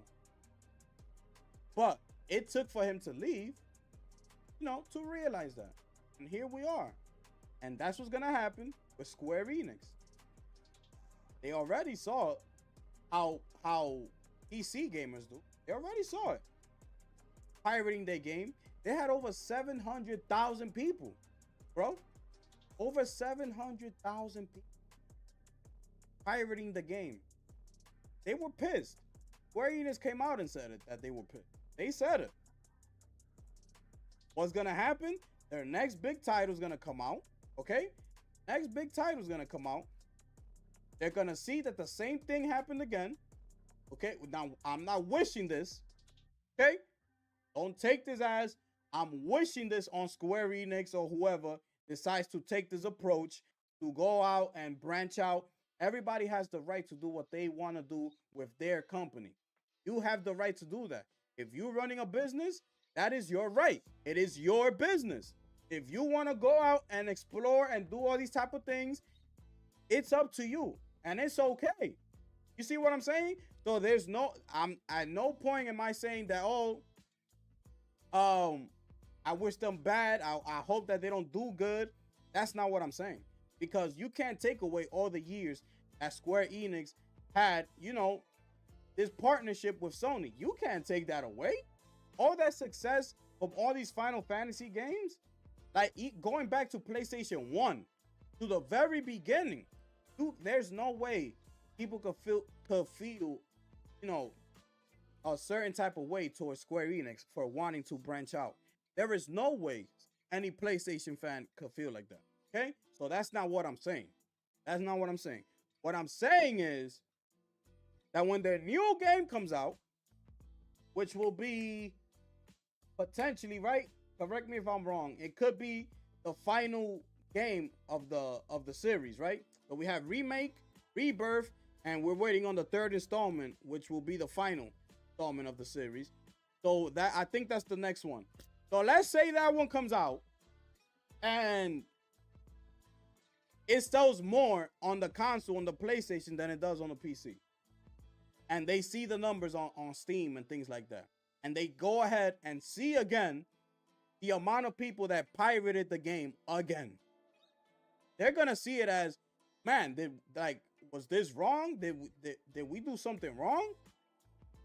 What they're going to do? They're going to want to come right back to Sony. If they're smart. You see what I'm saying? If they're smart. Especially now that Xbox is waving the white flag. So what that means that Xbox only sold 2 million copies in 2024. But what that means that most of those customers from Xbox, they're going to start to shift over to PlayStation. PlayStation is going to start seeing more and more customers coming in. Come on in. Come on over. I told you. Come on over. That's what's going to end up happening. So now you're going to get all these new customers from Xbox to finally come in and play, these Final Fantasy games. So, if it goes in that way that I've just mentioned, maybe Square Enix says, we're pulling the plug on PC. We're going right back to PlayStation. That's where we belong. We took a chance. It didn't work. Yada, yada. We want to go back and we know what's up. So they're going to have to, that being said, they should have taken a lesson. If that happens, they should have seen this right here, okay, and taken this as a lesson. Because, he had to learn the hard way. Ted Price had to learn the hard way. He said, bro, it's crazy out here in the street. I need to go back home. The streets is not for me. So there it is right there. Y'all let me know how y'all feel about this particular subject right here. As well, they did speak on Resistance 4. I can't move on without speaking about this, okay? Almost missed it. My bad, okay? So here we are, okay? Here we are. So, this is what he had to say. Former Insomniac Games founder and CEO Ted Price revealed that the studio had pitched Resistance 4, but Sony refused. Speaking on the latest episode of Kinda Funny Gamecast, when asked about something the studio had come up with without getting it greenlit, Price picked this game. Excuse me. Resistance 4. We did pitch that one. And it was a wonderful concept. It's just that in terms of timing and market opportunity, it didn't work out. But it was the result of a lot of Insomniac team members being passionate about extending the story further. I do believe that Resistance has set up a really cool alternate history base where anything can happen with the Chimera and where they go and what their origins are. Spent a lot of time working on the backstory and kind of brainstorming on where we could take this in the future, and personally, I love this franchise. I was fortunate enough to be creative director of the first few Resistance games, and I will remember many, many moments, good and bad. When it comes to development, it taught us all a lot about how we could evaluate ourselves under some pretty heavy and some pretty difficult situations. Fortunately, love the fan base or the fan response, and we know that fans ask pretty regularly if we're going to do another Resistance. There's no answer to that, but I will say we pitched Resistance 4 and it was cool. Okay? When asked whether he thought Resistance 4 could still happen at some point in the future, Price replied, Honestly, I hope so. I would love to see the story taken further. It's near and dear to my heart. There are so many cool things about it. Distant 3 was intended to end that chapter of the franchise, which the way that we ended with Capelli and closed a lot of loops on various smaller story items. Excuse me. We wanted to do what we could, have more options in the future, whether we were to go ahead with more resistant games or take another turn. When you work on a franchise for a long time, it's nice to have a chance to move on to something else. At the same time, it's also nice to be able to come back to it. Fortunately, because we're part of Sony and Sony owns the intellectual property of Resistance, we will always have that opportunity to revisit Resistance. If it works out again, as a fan, I'm going to be pretty excited. So technically, the most recent franchise installment is the spin-off Resistance Burning Skies, developed by Nihilistic Software and released in 2012 for the PlayStation Vita. As for the likelihood of a new game by Insomniac, Sony appears committed to the partnership with Marvel. At the same time, enormous licensing costs following the Insomniac games leak, it was reported that Sony may have paid Disney around $109 million for the Spider-Man IP, may eventually lead Sony back to its own franchises, which might reopen the door for a new entry in the first-person shooter franchise. So there it is right there. That's what he had to say about the whole Resistance.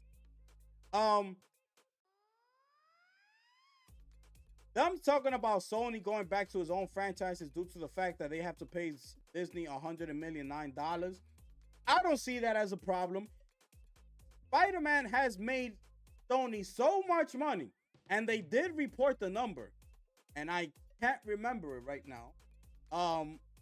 But it was a lot. Okay, so when we talking about profit, as far and the cost that they have to pay Disney, it's like this. They're so far ahead as far as making a profit off of the Spider-Man IP. I'm sure that Sony is not even thinking about this. Sony is not thinking about this whatsoever. They looking at the next installment. They getting ready for Wolverine. They getting ready for the third installment of Spider-Man, which should be, the end of the Spider-Man series. I believe they stop at the third, and the third is going to be huge.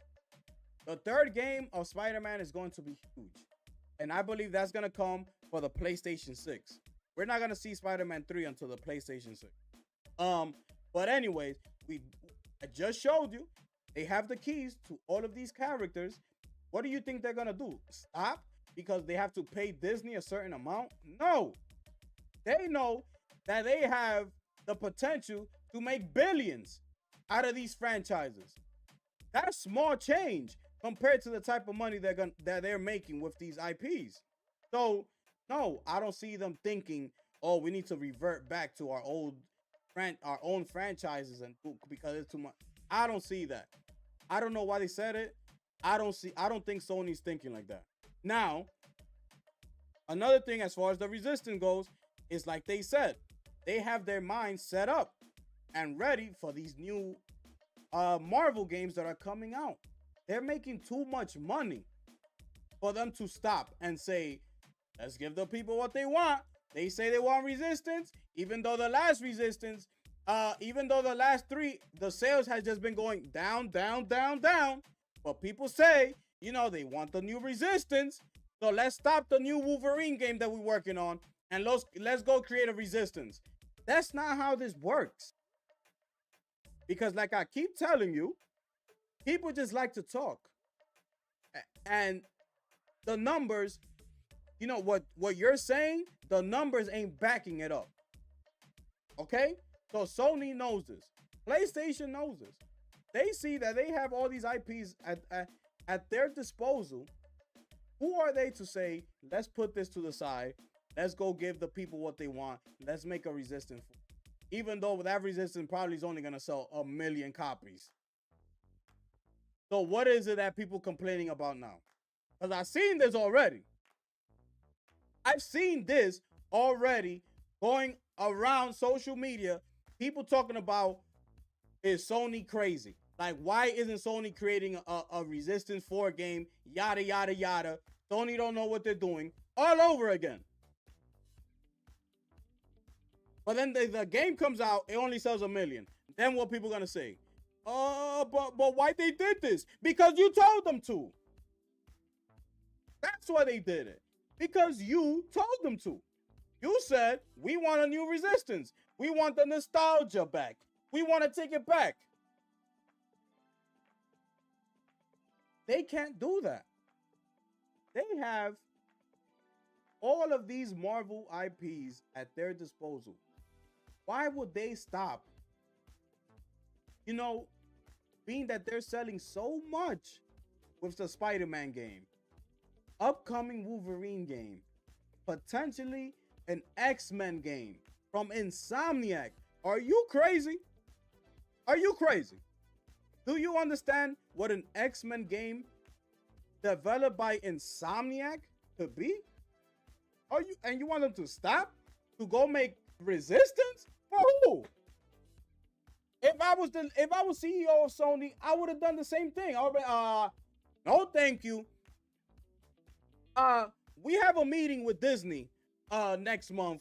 We need to lock in, okay? We need to lock in because we could potentially be getting, you know, some of their IPs that we could create a game on. I'm good on Resistance. We need to lock in over here. We need to go meet up with Sony because this was before 2018 that they pitched this idea. We need to go in. I already set up a meeting with Disney. We need to close the deal, okay? Because the things that I believe in you, Insomniac, that you can do with any of their IPs, I believe we're gonna make history, and it could be, you know, enormous.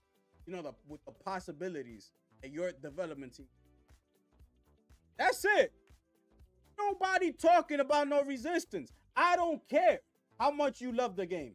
As far as I know, from the beginning, from the first one to the second one to the third one, what happened? The sales just went from 4 to 3 to 2. It just kept going down. Though it's not, they weren't going up. They weren't going up. They were going down. Okay? They looked at this too. What do you think? They didn't look at this? So wait. A Resistance 4. How much the last one sold? 2 million. That's it? That's it. So you want me to waste, you know, one of the greatest gaming studios in Insomniac. You want me to waste their time, okay? Their knowledge to go make a game that you say you want it, but you really don't. You just worried about, you just want to go back to nostalgia. And waste their time in doing a new Resistance game when I could be having them over here working on, you know, a new Spider-Man game. Because I'm about to close the deal with Sony, and we're about to get one of their IPs. You think I'm gonna do that? Absolutely not. And I don't care who gets mad. Point blank, period. You cannot get mad at that. There is nowhere on this earth that anybody should be mad at the fact that Sony stopped this, okay, and told them, I got something else. I got something way better planned for you than making of Resistance 4. Okay, I got something way better for you. So get ready. Who in their right mind is mad at this? This is what bothers me so much, that people just want to complain. They just want to complain. The sales were going down. Every single time they came out with a new Resistance, the sales went down. It didn't go up. So you got nothing to show for. What you showing me? That every time your new game comes out, you sell less? That's what you're coming to my desk for? The CEO of SIE? You coming to my desk with those numbers? Get up out of here. I don't want to hear nothing. It's ridiculous. These people complain about every single thing. Everything. But they find it okay that Microsoft is leaving the console space and becoming a third-party publisher. They find that, oh, but that's what Xbox wants to do. They could do it. They could do it. But if Sony was the one to be doing that, woo! If that was Sony, oh, forget about it. Forget about it, people. We will be having a totally different conversation today, ladies and gentlemen. Oh, yes. A totally different conversation today, people. But since it's Microsoft, you know, people feel sorry like they're rocking a baby. Are you okay, Phil? What happened, Phil? What's going on? You want a bottle of milk? Sarah, pass me a bottle of milk. I got Phil over here crying. It's okay, Phil. It's gonna be all right. Or you want Aaron Greenberg's to hold you down? Yo, Greenberg, this is yours.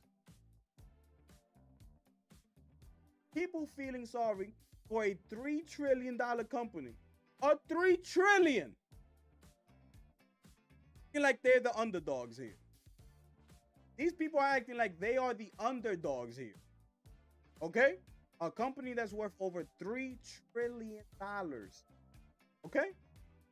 Being that only reason Xbox still exists is due to the fact that Microsoft has this much money. That's the only, because Xbox would have been out of the conversation. That's why I always keep telling you, this was never a direct competition. When you're talking about PlayStation versus Xbox, this was never a competition.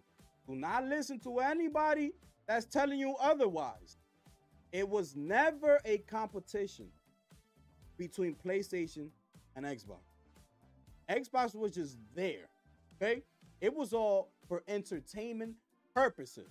Just, you know, they were the one that was there because Nintendo decided to go somewhere else. Nintendo didn't want the smoke. They didn't want it. They said, we're going this way. We're coming over here. So these people decided to come up in here, okay? And they decided they wanted to compete with Sony. So guess what? You made yourself the competition now. Sega's not here. You made yourself the competition. So here we are. But if it wasn't for Microsoft, Xbox would have been a long time ago out of the picture. A long time ago, it would have been out the picture. Because the decisions that these people have made time and time again, over and over again, has been one of the worst decisions ever. But anyway, that's all I gotta say about this damn Resistance 4 people over there crying me a river. You know what I'm saying? How could Sony not do this? I mean, don't they know? I mean, if the game would have sold over 3 million, 4 million copies, maybe. You see what I'm saying? Maybe. But being that the number just kept going down, you want Sony to be like, okay, do it. Do it. Let me call Disney and be, yo, we're not doing it no more. Can't have the meeting. Sure, yeah. And the people want Resistance 4. Yeah, they said, I spoke to Insomniac. They really want to go ahead and do the nostalgia thing. You know how it is. Think of you know how we do it, right? Yo, Bob, you know how we do when we think about our old day back in the day. Remember that time? Man, good old day. Yeah, that's what people want. You know? But are they gonna buy the game? Nah, I don't think they're gonna buy the game. But you know, that's what you want.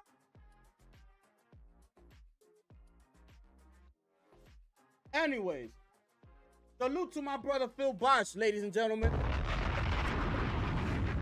Salute to my brother John stepping up in the building, ladies and gentlemen. I didn't even know y'all was here. I was going on my little rant. You feel me? Like I usually do.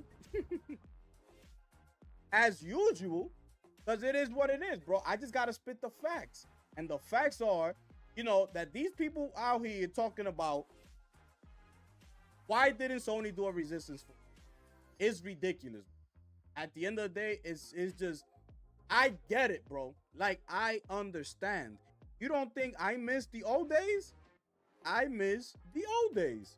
I miss, you know, spending hours in Blockbuster just walking around. Yes, I miss it. I miss the old day, the Nintendo, the Super Nintendo days. I miss it. Okay? Those were the good old days. Everybody has their memories of the good old days. Everybody, that's why, it's called the good old days. Because you're going back to your childhood. You're going back to things that you used to do back in the days and you just start reminiscing. I get it. But when you're running a company, you can't make decisions like that off of emotion, off of memories. Like, oh, let's give the people the memory. Like, you can't do that, bro. You can't do that. You're gonna fail. You're going to fail. You need to make the right and smart business decisions. Okay? That's why we put people like CEOs up in those offices to make decisions like this. Okay? That's why I go so hard at Phil Spencer and them. Because this is why you are the head of Xbox for. To make smart decisions. Not the ones that you've been known to be doing. That don't make any sense. But anyways, that's all I have to say about that one right now. Y'all let me know how y'all feel about that. If you are new, you just walking up in here, please consider subscribing to the channel, hit the like button, share out the stream. We in here Monday through Friday. Those of you all who've been with me, this is the new time slot that I'm trying to step into, okay? So I'm trying to do it like this. Monday, I have to skip Tuesdays, unfortunately, because I can't do this time on Tuesdays. But Mondays, Wednesday, Thursday, Friday, this is the time that I will be doing my live streams. It will be, 11 o'clock, things like that, okay? So keep that in mind. This was always the time slot that I've always was trying to go for at the beginning. I just wasn't able to do it before, okay? Keep that in mind. Let's keep it moving, people, okay? Y'all let me know how y'all feel about this news, man. This is crazy. That was crazy news. That was crazy news, bro. And so this was yesterday at the Super Bowl. This was Kendrick Lamar at the halftime show. And pretty quickly, everybody noticed triangle, the square, the X, and the O, and the circle. Everybody noticed right away. Yo, is that PlayStation? What's going? Why is there, triangle X's on the square? Like, what's going on? So, it's being said here that each performance space was shaped like a button on a PlayStation style controller. Okay? A performance intended to portray Lamar's life as a video game, ladies and gentlemen. Okay? And this was it right here. This is how the stage was set up for the Super Bowl performance. This is it right here. And here it is in real time. There it is right there. I mean, what else can we say? What else can we say here, ladies? Even when at the Super Bowl, it's like they're winning. Think about this. Bro, at the end of the performance, at the top, like up here, when he finished, it said game over. I don't know why they didn't put that image. It's like game over. So everything like just clicked. Like he's taking shots at Drake, right? And then at the same time, it's like PlayStation is taking shots at Microsoft. It's crazy because due to the fact that recently, Microsoft just did the no red lines. We waving the white flag. Okay? No games in our libraries that say thou shalt not. It's over. They waved the white flag. It's done. So this could be like a subliminal shot at Microsoft. Like with that whole game over thing.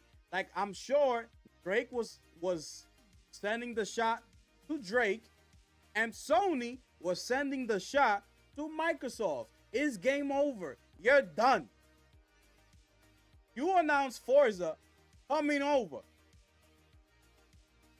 And mind you, Forza, the official Twitter account of Forza, they're promoting the PlayStation 5 version so hard right now. Make sure you put it on your wish list. Forza Horizon's coming to PlayStation. Like Forza, the account is promoting it like this. Not PlayStation, okay? They doing this themselves. They're promoting it like that. So PlayStation knows it's over. So that's why I'm saying, like, they both took a shot at their opponent. Kendrick took it at Drake. Sony took it at Microsoft. When it said game over, he wrapped up the performance. It just blended perfectly. It blended in perfectly. Now, remember at the beginning of the show, I was saying that do not forget that CES 2025 passed, okay? And that blonde man that was on stage when Sony was on stage, that's Roger Goodell. Roger Goodell is the commissioner of the NFL, okay? He's the commissioner of the NFL. He was at CES 2025 with Sony. So when they were talking about the Sony cameras, remember? And they started showing us how they did like a cartoon version of the real life game, like by using the Sony cameras, that you could either watch the game in real time, and for the first time they did like a simulation, basically like a little video game, but in real time, like of the actual game. So using the Sony cameras. So that was him. That's Roger Goodell. So he was talking on the partnerships between the NFL and Sony, being that the NFL uses Sony cameras to record all of their games. So this is why I believe this had to play into this whole idea. I believe this played into everything. So yes, Kendrick took the shot at Drake, and Sony took the shot at Microsoft. When it said game over, it showed this picture right here with the circle, X, square, triangle, game over. Drake walked off. It was just like timed perfectly, bro. It was timed perfectly. And that's what I feel that they were doing. They were sending a message. It's over. Anyways, y'all let me know how y'all feel about that right there. Did y'all enjoy the Super Bowl? If y'all want to chime in on that as well, it's up to you. But let me know what you feel about the theory that I have as far as this. You know? Do you feel like they were taking a shot at Microsoft when I'm saying that, you know, when Kendrick finished the performance, it actually said game over up. Should have put that image up. Game over. And do you feel like, you know, that's Sony taking a direct shot, Xbox, telling them that it's over, the war is over? So y'all let me know how y'all feel about that one right there. Let me take a quick sip of water. Salute to everybody who's up in the building today, ladies and gentlemen. Oh yeah, we vibing over here.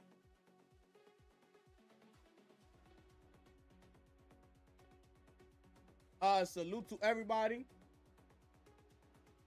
We're gonna keep moving with the show. Sorry about that. All right, so let's continue on, people. So yes, I did touch on this earlier when I was going on my little rant. Okay, but they're right here. Okay, Xbox reportedly sold just 2 million consoles last year alone. Okay, last year alone. This is ridiculous. This is ridiculous. This is the whole Take-Two Interactive that we went over a couple streams. They did mention that 94 plus million Gen 9 consoles were sold. Remember, I spoke on this. Out of those 94, PlayStation already has 71. So that means that gives Microsoft, you know, like 27 at that. You see what I'm saying? So 71 to like 27 units sold in between the two. This is ridiculous. I don't understand where to even go at this point as far as PlayStation versus Xbox. The numbers are everywhere. The signs are everywhere. Okay, and people still choose to ignore them. Like if it's not in front of their faces. Like if it's not happening. How in what world is this even normal? How is this even normal? How are people even accepting the fact that this right here is actually cool? Because due to the fact that they've announced that they're going multi-platform. Shouldn't we be getting like an uproar from all the content creators as far as this goes? But you don't see it, right? This is what I be trying to tell you. You don't see it. This is horrible news. This is why people are saying that the console sales are plummeting. This is why they keep saying that in the future, the consoles will not exist anymore. Because they see numbers like this. When they get the full report of all the consoles, like put together, like including Nintendo, Microsoft, and PlayStation, when they get the report of all the consoles that were sold, and they compare it to like the year before, remember they said that, you know, that the sales were down as far as consoles go. You know, they're not bringing out the fact that is because of Xbox. If Xbox was to, you know, be holding it down and be doing what they're supposed to do, we wouldn't be having this discussion. But since Xbox is not holding up their end of the deal, Nintendo is, PlayStation is, Xbox is down here. It's like a dead weight that you have to try to pick up. You keep trying to pick up, and it just keeps falling back to the floor. And you're like, bro, but stay up. What are you doing? And Xbox is like, no, but I can't. We're in no world where we're just gonna outsell Nintendo and PlayStation as far as consoles. We're just not gonna do it. We already lost the war. We can't. Oh my goodness. But Phil, get up. You can do it. You can do it. How? What I'm gonna do? I can't. Look at PlayStation. Look at them. And look at Nintendo. My goodness. I gotta call Satya. I'm done. We're going multi-platform. I know they don't want to hear it, but we're going to call them. But I'm on the phone now. It's Satya. Yeah, we're done. Just do it. Pull the plug. Push the button. We're done. I can't take this. Click.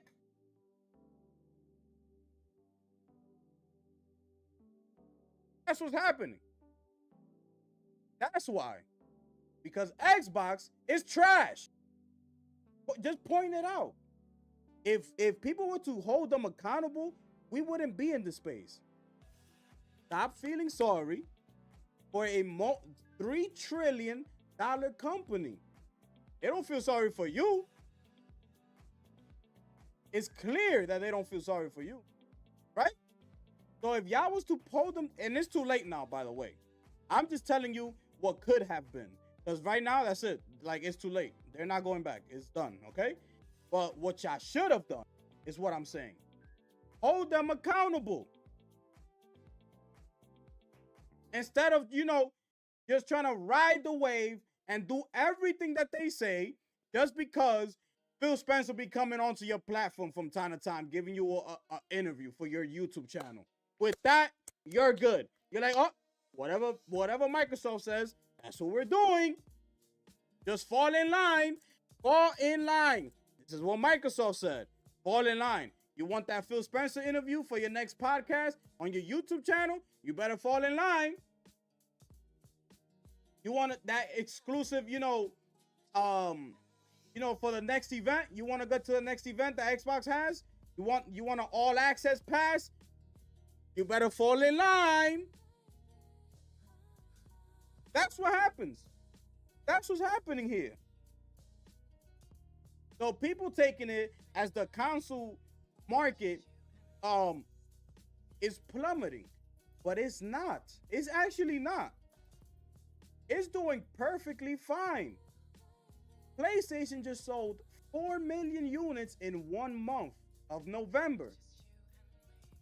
Nintendo just sold almost 2 million units in a month. And the system has been out for over 8 years. So, where in what world is it that people are saying that the consoles are failing? Where? I don't understand. You see what I'm saying? Salute to my brother TJ. Yes, sir. Yes, ladies and gentlemen. Finish him. We in here. Salute to you, my brother. I appreciate you pulling up. What's going on, man? Everything is good, my brother. Yes, sir. Yes, sir. Blessings to you, my brother. Yes, sir. That's how we doing it. You gotta fall in line. You gotta fall in line. That's what happens. What Phil said? Yo, y'all got that memo? Yo, y'all got the email from Phil? Yeah, I got it. Y'all heard. Well, what y'all gonna talk about in y'all next podcast? I'm gonna try to break it down like this because we gotta work around these things. So, we're just gonna put it out there like exclusives don't matter anymore. They just try to put it out there because it's true. Like, you know what I'm saying? They don't matter. Yo, word, right? Yo, exclusives don't matter. That's what I've been thinking the whole time, bro. Yo, so but how you gonna spin it like that? All right, so I'm gonna try to spin it this way. All right, so bet. All right, so that's what's going on. This is ridiculous. It's disgusting at the same time. It's disgusting, bro. Disgusting, bro. Because if Sony was the one going third party, would have been having a damn parade right now. A parade. Would have been like, who said consoles ain't good? Who said the first party ain't exclusives ain't important? Who said that? Sony? We would have been throwing they would have been throwing a party right online. Really, really think about it. Xbox, these people, they think that Phil Spencer's coming back. You know what I'm saying? Coming back. Them days are done. It's over. Console gaming is alive. Back. It's just going through changes. That's all it is. But you know who's going through changes? Microsoft. That's who's going through the changes. Microsoft. Everybody else is business as usual. It's time for Nintendo for a new console. It's been time. They're up. Bring out the new console. Bring out the new games. Do your thing, Nintendo. Do your thing. Our console just came out. We're mid-fresh. We doing our thing over here. Okay? So it's all good. Everybody's holding their weight. Well, Nintendo and PlayStation, they're holding their weight. Xbox is the only one not holding their weight. So, instead of the 3 being up here, 1 is down, and the 2 is up here, and this is pulling them down. So, Xbox is pulling the weight down, and Nintendo and PlayStation is like going like this. Because this is so heavy. And it's like, bro, get up. Get up. It's ridiculous, bro. Like, I don't understand. But people are over here praising. They spoke to us about, bringing out handhelds and things of that nature for the holidays. The holidays passed, long gone, and we haven't seen anything. No new hardware. Where is it? I don't see it. Do you? I don't see the new hardware. Where is it? Don't come over here talking to me. Yo, it's the new Lenovo. That ain't no damn Xbox. That's Lenovo. Where is your hardware that you, Sarah Bond, told us to be looking forward to in the holidays of 24? Where is it? I don't see it. ES25 passes. I don't see it. Developer Direct passes. Guess what? I don't see it either. Where is it? This is ridiculous. This is ridiculous. They only sold 2 million last year. Okay? It's already being reported that their estimations for this year is only 1 million.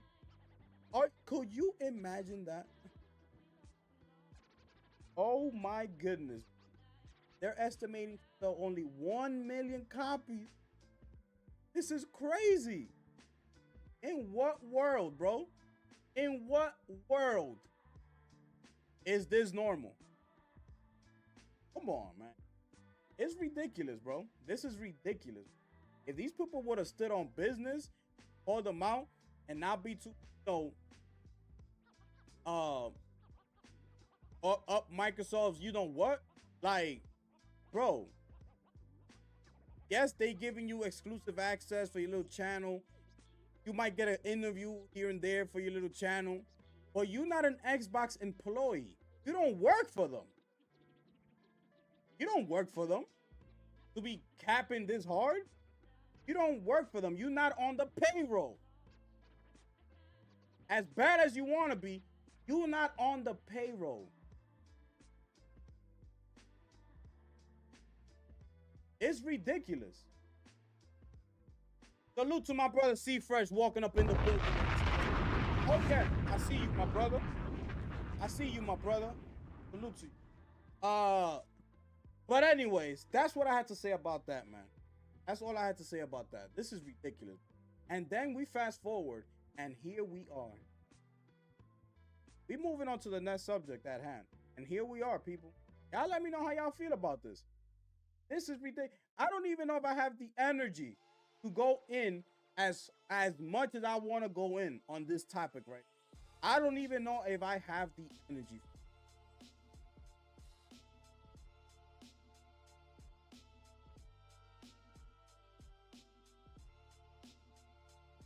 This is ridiculous. Avowed, okay? Avowed won't have enemy scaling. Director confirmed. But it will have jank, okay? Whoa. Who gotta accept a little jank. Do something fun and creative. Finish him. Are you kidding me? So nobody's gonna talk about this. So you telling me nobody gonna talk about this? Nobody from Xbox, nobody, no neutrals. No neutrals. Where the neutrals at? They talking about this or not? Are they going in? If they actually are speaking on this, are they getting at Microsoft for this? Are they going at Xbox as hard as they go on PlayStation? Or are they just throwing it like it's nothing? Well, here it is. Well, hey, what can we do, right? Well, Microsoft's gonna do it, and they're already gonna do this plan, and they said this. Well, it is what it is. That's how they doing it, right? Or when it's Sony, they want to come up in here, with their fake outrages. This is disgusting, bro. I don't even know if I'm going to read this article, bro. I don't even know if I'm going to read this article. Could you imagine? Salute to my brother, Michael West, stepping up in the building. Excuse me. My goodness. I'm sorry. It's just that these people here be getting on my nerves. I don't understand. Everywhere I look, as far as Microsoft goes, everywhere I look here, problem. Here, problem. There, problem. There, problem. Problem. Problem. Over there. Problems. All I see is problems. Everywhere you look at when it comes to Microsoft. Problems. This, that, this, that. But nobody has a problem with it. Nobody has a problem with it. This is one of their big titles, by the way. This is not no small little indie studio, double A studios. You know what I'm saying? That this is a little project. No. Don't let them fool you. This is one of their triple A, okay? Triple A game studios. Don't let nobody fool you, okay? Show you something. Let me see if I'm gonna read. I'll read it, but just real quick, okay? Just in case for those of y'all who don't know, right? Oh, just in case, when they say this, Avowed won't have enemy scaling, okay? Those of y'all who don't know, this is what that means, okay? This is what it means. I'm gonna show it to you.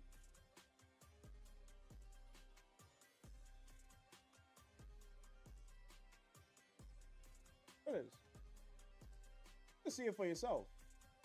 You can see it and you can read it for yourself. There it is.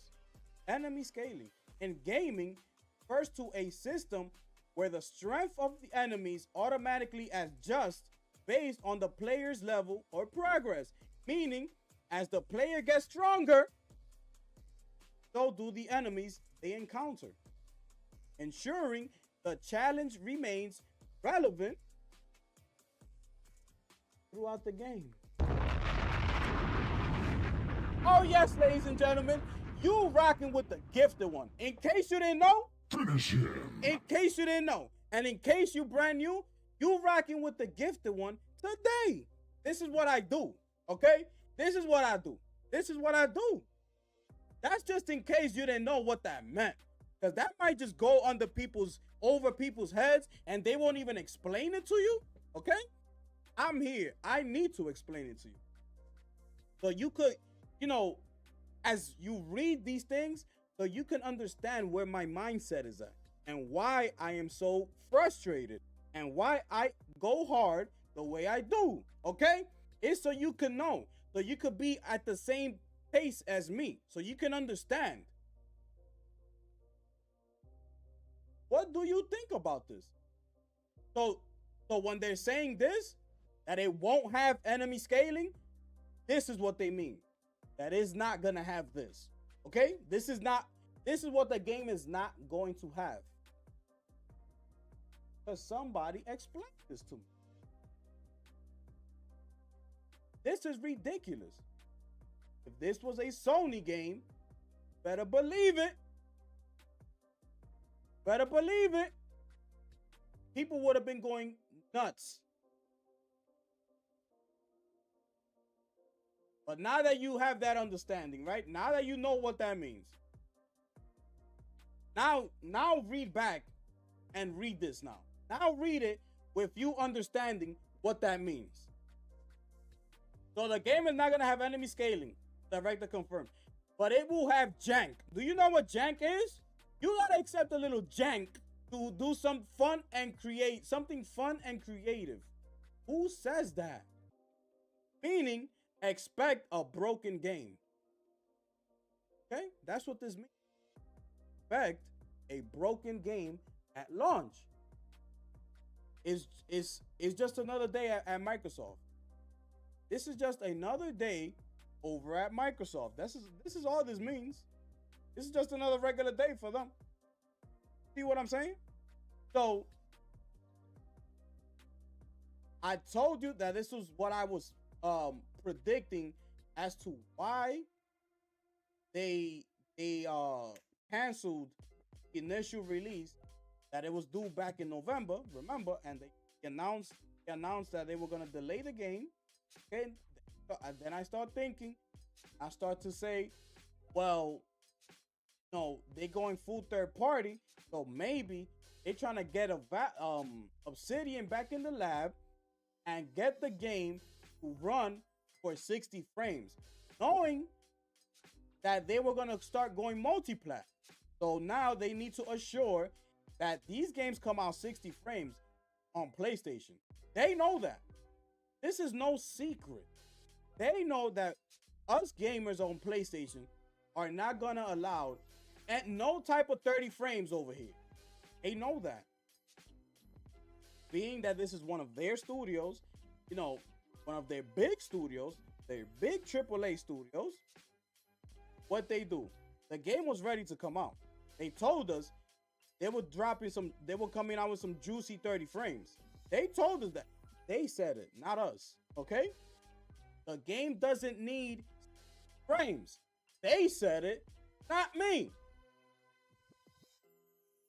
They said it. The game was ready to go. It was ready to come out. They developed the game just as they said it that they were gonna do. 30 frames. It don't need 60, and it was what it was. But what happened? PlayStation came back. So yo, we're gonna have to delay the game. Going multi-plat is starting to roll out the plan. I need you to go back, make sure this game gets up to at least. Need to try to go back in there. But Phil nothing. Get your ass back in the lab and make sure this game tries to come out at least 60 frames. I don't want to hear it. Ain't Phil. Ain't Phil.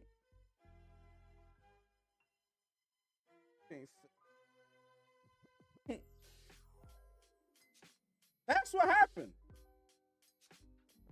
Instead of doing the right thing and delay Stalker 2 due to the fact that they know what that development team went through. They know. But instead, they let them come out with their broken game. They're not no first party priority. So yeah, you can come out with your game. Yeah, whatever. But they told their first priority AAA studio, nah, y'all need to go back in the lab. You go ahead and make sure this comes out 60. Cause we getting ready to do some big things over here. We coming over to PlayStation. You know what time it is. We are? Oh my goodness, Phil, why didn't you say so? Well, I was trying to surprise you. I'm getting my team back in the lab right now. We're gonna make some money, Phil? Yeah, we're gonna potentially make some money. Yes!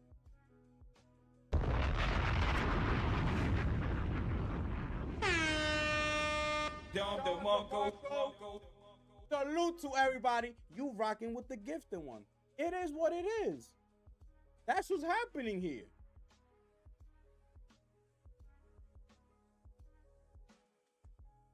So, they go back to the lab, and, you know, it's not enough time. The game was already done. See what I'm saying? For them to go back in the lab, being that the game was done, it's November's already in. December, January, Feb. So that's 3 months now that Obsidian gets to try to get this game up and running, get it up to 60 frames, okay? Nope, test it out, clean out the bugs, do whatever it is that they gotta do. Clean it up, clean up the game. So they now have 3 months to go ahead and try to do this. Okay? It's not enough time. That's why they coming out with gotta accept a little jank. Avowed won't have enemy scaling. This is ridiculous. Oh my goodness, bro. Let me see if I get into this article. This is crazy. Y'all let me know how y'all feel about this. Am I tripping? I'm bugging out? Am I making any sense? I don't know. Where am I? Okay. We are very close to reaching the end of the rainbow with Avowed's impending release. But Obsidian game director Kari Patel wants you to have reasonable expectations. No. Avowed won't have enemy scaling. Though it sounds like the game may feature some jank. How do you say these things? Enemies do not scale with your level. Oh my goodness. Patel puts it plainly. Rapid fire interview in Mac. this might surprise you.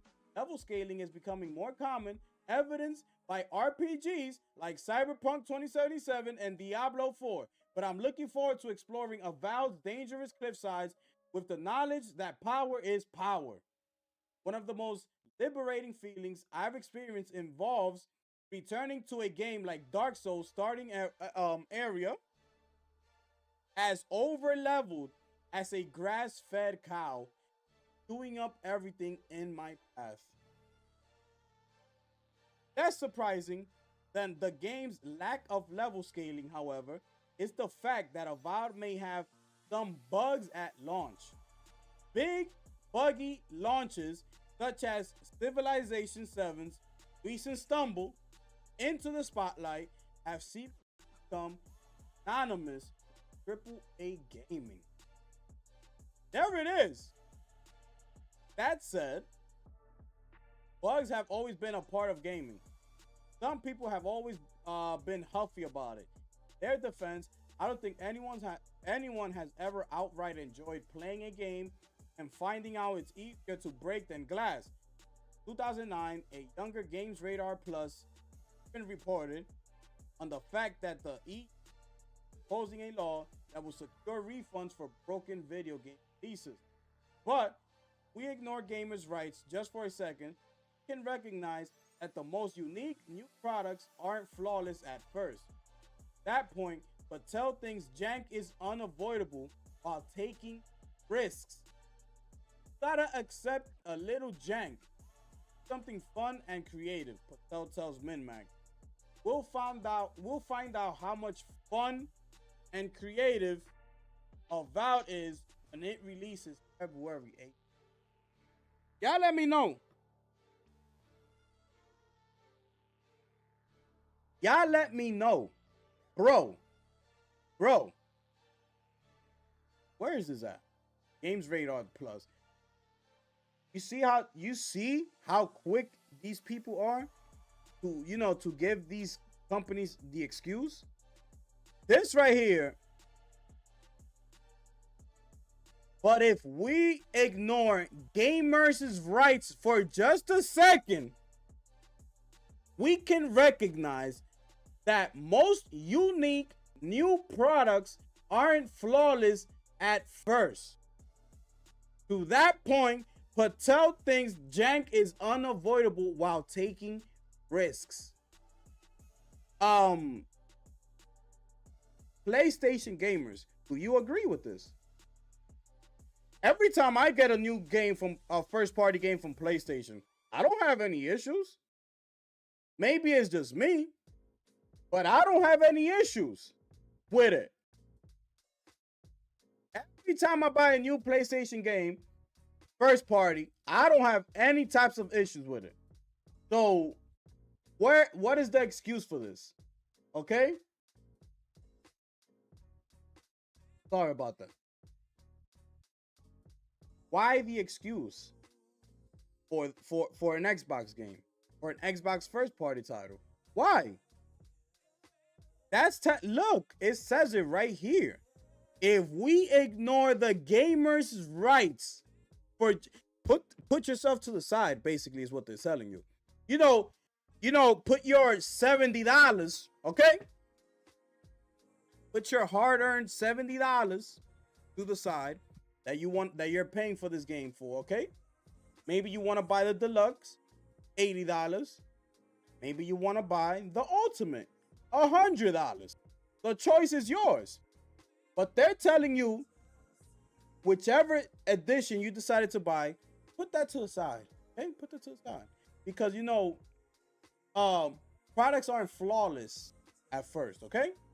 And janks are unavoidable while we're trying to take a risk. So those $100 that you spent on the Ultimate Edition, just chill. Just take the game as how it is. You're gonna have a little jank. There won't be any enemy scaling. Just relax for a little bit. In due time, like let's say, like 6 months from now, maybe we might fix the game and it'll be ready to go, like just what you were expecting. You know what I'm saying? What you paid us your $100 for. Maybe 6 months down the road, it should be at that level. But right now, at the time that we're asking you for your $100, don't expect anything of it. That's what they're telling you right here. That's the excuse that they're giving you right here. So, for anybody to accept this and not have an outrage like they do with PlayStation, these fake outrages that they be having, that be pissing me off, why they don't have it with this? This is everything is fine though, right? Because it's Microsoft. Everything is fine. You know? We got to feel sorry for them. You know? For the $3 trillion company. Oh, poor baby. Oh. Poor baby.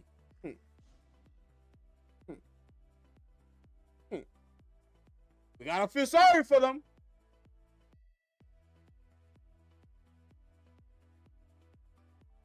This is ridiculous.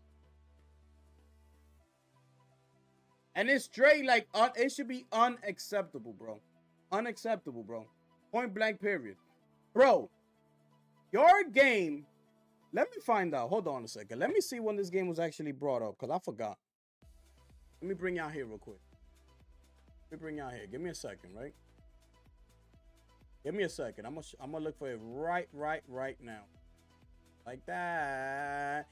Y'all make sure y'all smash that like button for your boy. Hit the like button. Share out the stream. Subscribe if you brand new to the channel. You feel me? Yes, we are here. Oh, matter of fact, let me look at it like this. Boom, boom. I'm gonna find it right now. I'm gonna find it right now, ladies and gentlemen. So this is what I do. Okay? What I do. Don't be fooled. Okay? We in here. I found it. This is what I do. I found it. Anyways, let's look here. Avowed was first shown. Sorry about that. On July 23rd of 2020, bro. Okay? So we are now 4 years and 8 months. We're going to be practically almost 5 years since the release. 5! Since they first announced it. This is when they first announced it. Why are you showing me a game that's still 5 years ahead? I don't want to see that. I don't want to see that. I want to see what's coming out next year. Or potentially a year and a half from now. Okay? The highest I will go is 2 years. 2 years, that's it. I don't want to see more than that. Do not come in here showing me something that's coming out 3, 4, 5. Because it's like, bro, I understand there's some games that you know this might happen to. I get it. But bro, look at this chart, bro. Look. It's everywhere you look. Bro, where's Contraband? Elder Scrolls 6. They showed it back in 2018. Why did they do that? 6 years and 6 months. Why did they do that? Somebody explain this to me. Why? What was the point of that? There was no point to that. Well, because you just want to show people, right? Like what you're doing. Like, whatever, just show it. Just at least they're going to have it in the back of their minds. Even though we're going to be 6 years down the line and the game still won't come out. It don't matter. Just show it to them. Because this is what the YouTubers want. They just want more and more content. More that so they could just, you know, say at least. Where are these titles? So, Avowed was announced 4 years and 8 months ago, bro. And it's now that it's gonna come out. Now. Okay? Sony, okay, announces Astrobot the same year it released. It won Game of the Year. The Video Game Awards just happened, right? In December of 24. They finally released the trailer for the next Naughty Dog game. we already assuming that it's gonna come out 2026. So we're giving it a year and a half. That's what people are, guessing right now, that the game is gonna come out like in a year and a half. So we're expecting it like May of 2026, which is how you're supposed to do things. Show it, but when it's almost like time. Don't show it 4 years and 8 months ago. Don't show it 6 years and 6 months ago. This is ridiculous, bro. This is ridiculous. Look at Perfect Dark. Perfect Dark had to go back to the lab.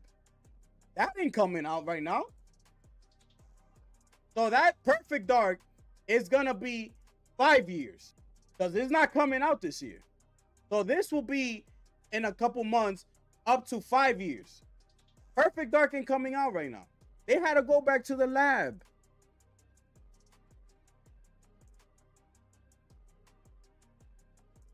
But anyways, so that's all I have for y'all today.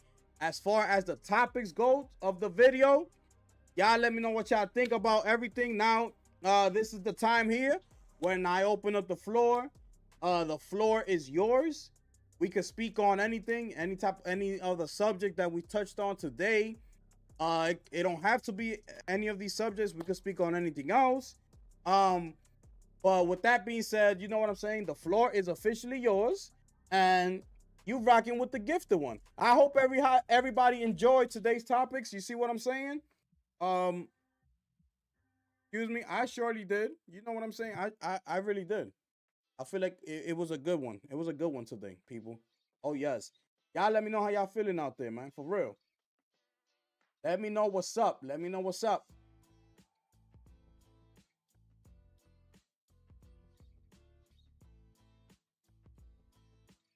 Yes, yes, ladies and gentlemen. You rocking with the gifted one today, people. I hope everybody enjoys today's topics. You see what I'm saying? Let me see what's going on here. Y'all let me know. Let me know what's up. Questions, comments, concerns. The floor is yours, ladies and gentlemen. Just like that, people. Oh, yes. What's this here?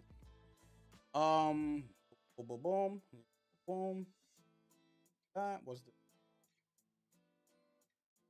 Okay, so this report just came out here. Shout out to Zuby Tech. This report just came out. So fiscal year of 24. This is the Shift Up report. Okay, Shift Up. The Stellar Blade. Okay, they the developers of Stellar Blade. 151 million. So that's a plus 30.4% year-over-year revenue, bro. 102 million. That's 33% of operating profit, and 98.2 million. That's plus 33% in net profit, bro. I gotta drop a bomb I gotta drop a bomb for them. We gotta drop a bomb for them, people. Finish him. This is crazy, bro. They had a phenomenal year. Let's see here. Okay, Goddess of Victory Nikki generated 105 million.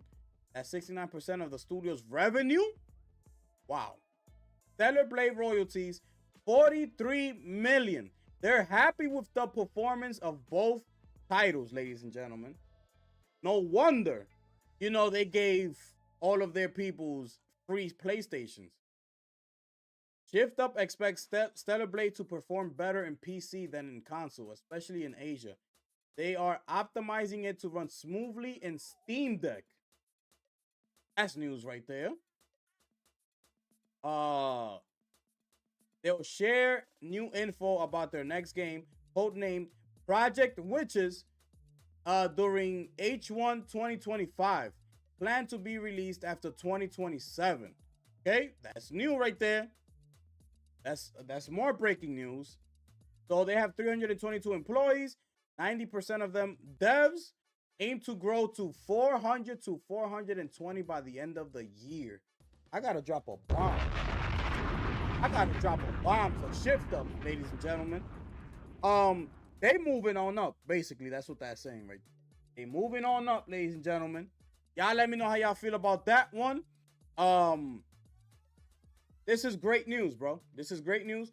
Oh, I'm pretty sure they're gonna do well, as like they said, in the PC market, especially in Asia. They're waiting for this. We saw how good they did with Black Myth Wukong. I'm pretty sure they're gonna do good with this game as well. They're waiting for this. They're waiting for this game right here. So salute to them.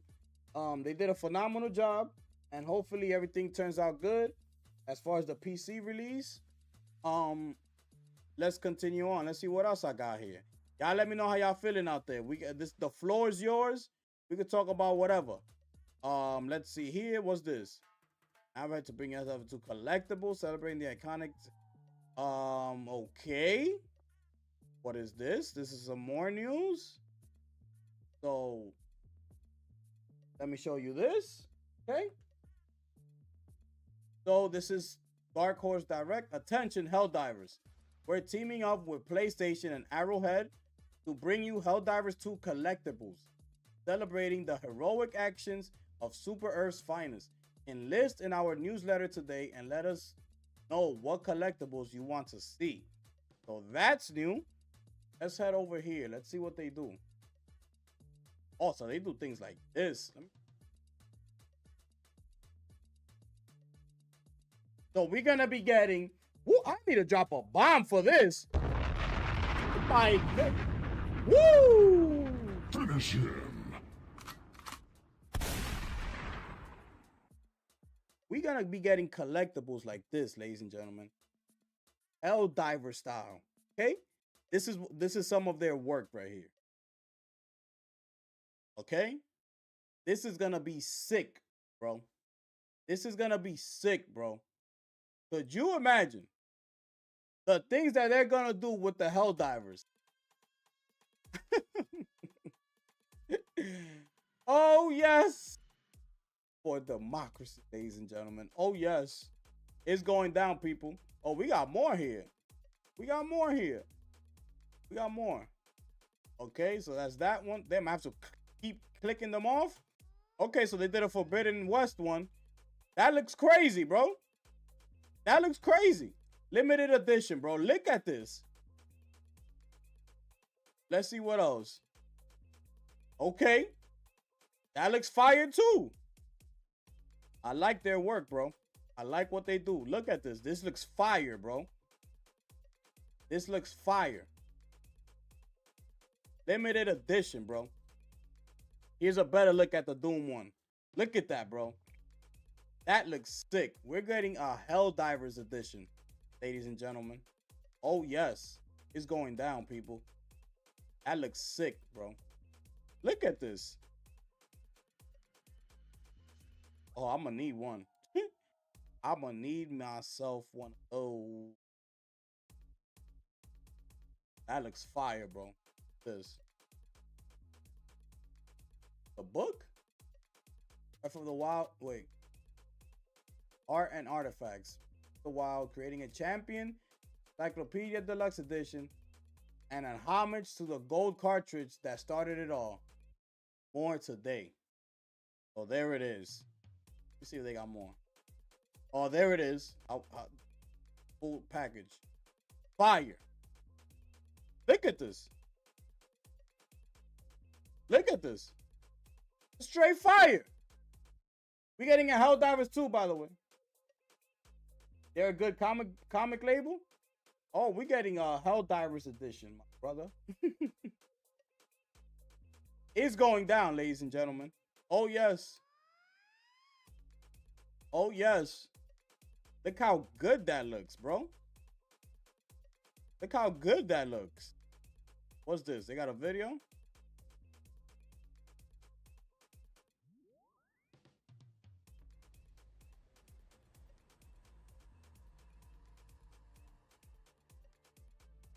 Oh, okay.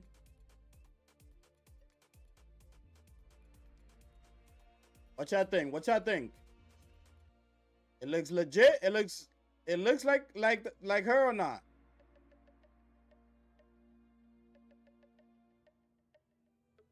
It look crazy to me, to be honest. That look fire. Y'all let me know what y'all think. That looks fire to me. Woo! Woo! We getting a Helldivers edition, ladies and gentlemen. Oh yes, we getting a Helldivers 2 edition of these things, man. Could you picture that, bro? That's gonna be sick, bro. I hope they do like with the different armor. I hope they don't just do like the plain black and yellow one that they're always in. I hope they grab some of the other ones to make it stand out. Woo! Oh my goodness, that'll be so sick, bro. Oh my goodness, bro. Look at this. Look at this. I gotta follow these people. Follow these people. Look at their work, bro. This is phenomenal. I have another little video right here. Happy holidays. Oh my goodness, bro. This is crazy, bro.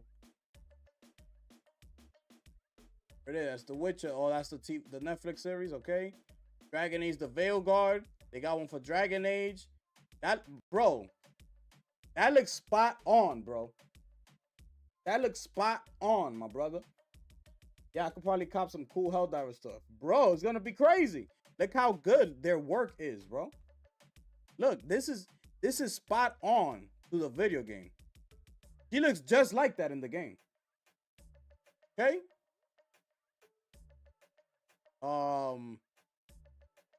Let's look at a couple more here. This is a Cyberpunk one.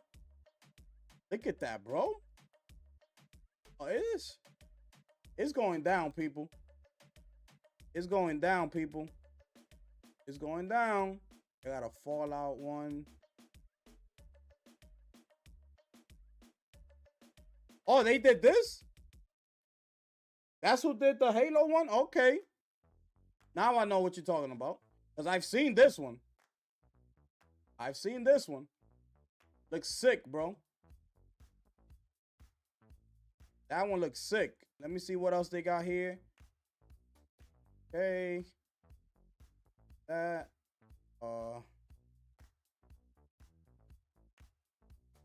Fire. That looks fire, right? What they give us here?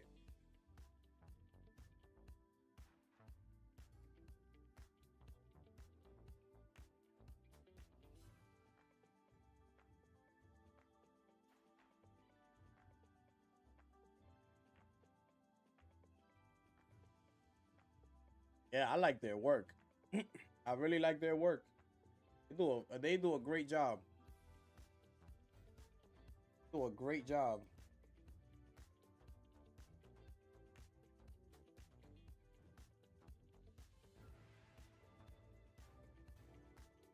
All right, so we good.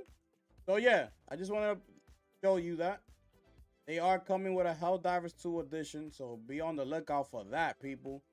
It's going down, people. Oh yes. Oh yes, ladies and gentlemen, going down.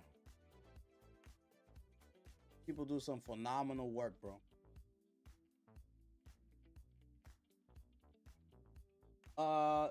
Comics Returnal graphic novel. They have it here. Let me see.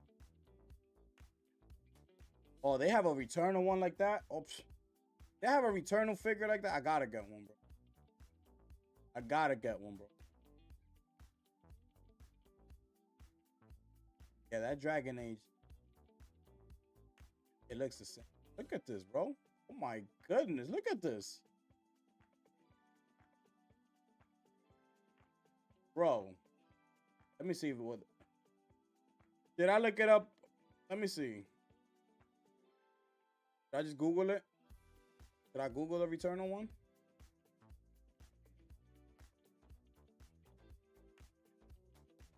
Let me see if I find it. Let me see if I find it. Dark Horse. Let me see.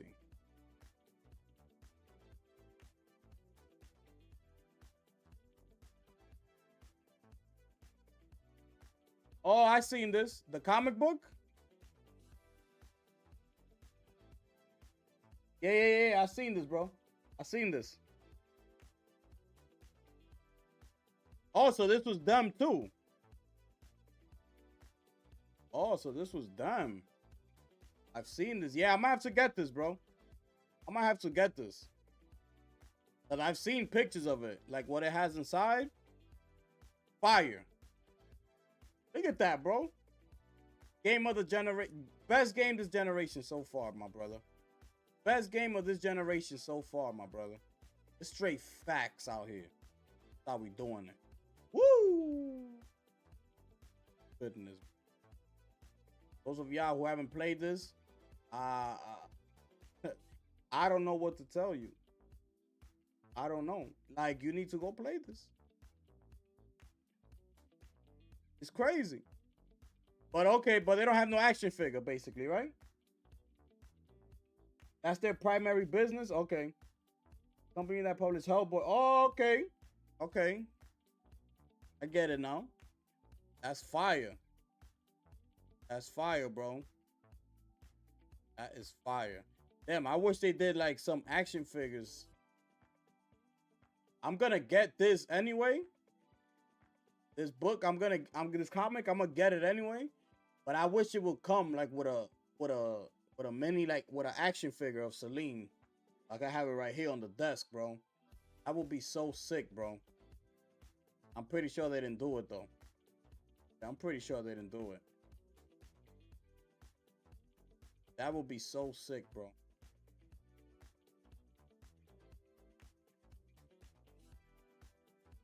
They have a Goku?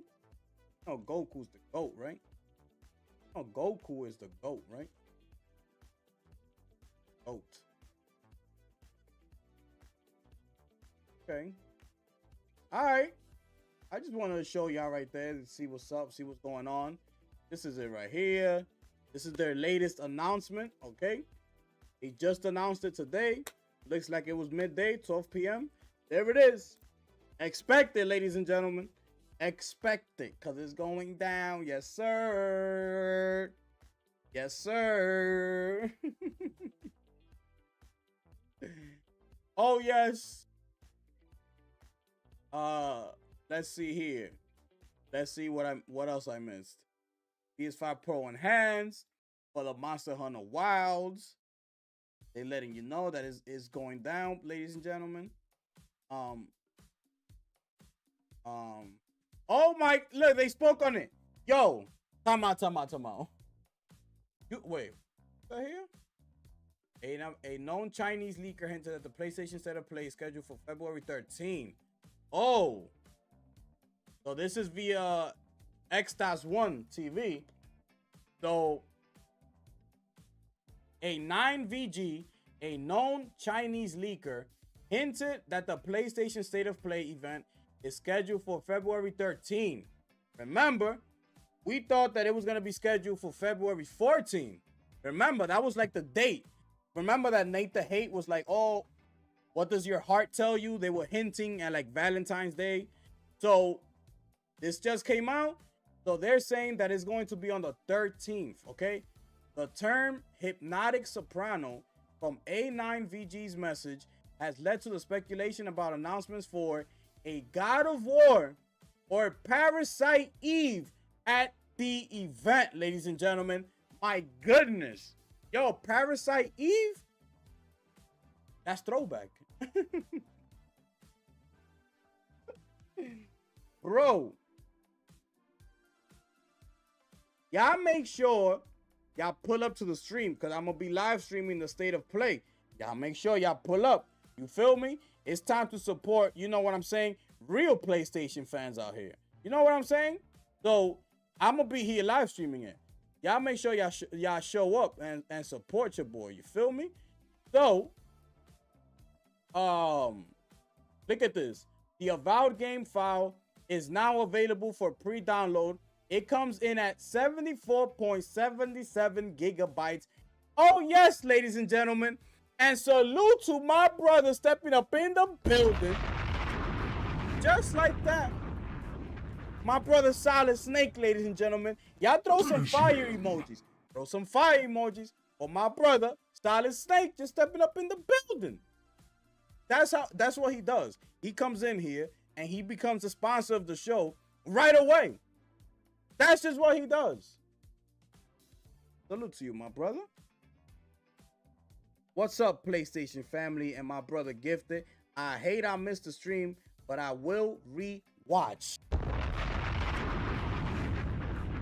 Finish him.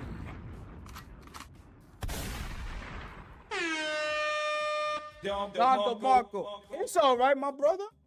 It's all right. I should have let it be known, but you know, I didn't find the time, you know, to come on to say it on Saturday. I actually forgot. I should say, I forgot to mention it on Saturday. You know what I'm saying? We were having so much fun. It completely like slipped out of my mind. I was supposed to mention it and let everybody know that I was gonna start doing a new time. Okay, so yeah, my brother, my bad. That's my bad. That's my bad. I didn't communicate that with you. But this is the time that I'm gonna start, you know, streaming. Okay, this was always the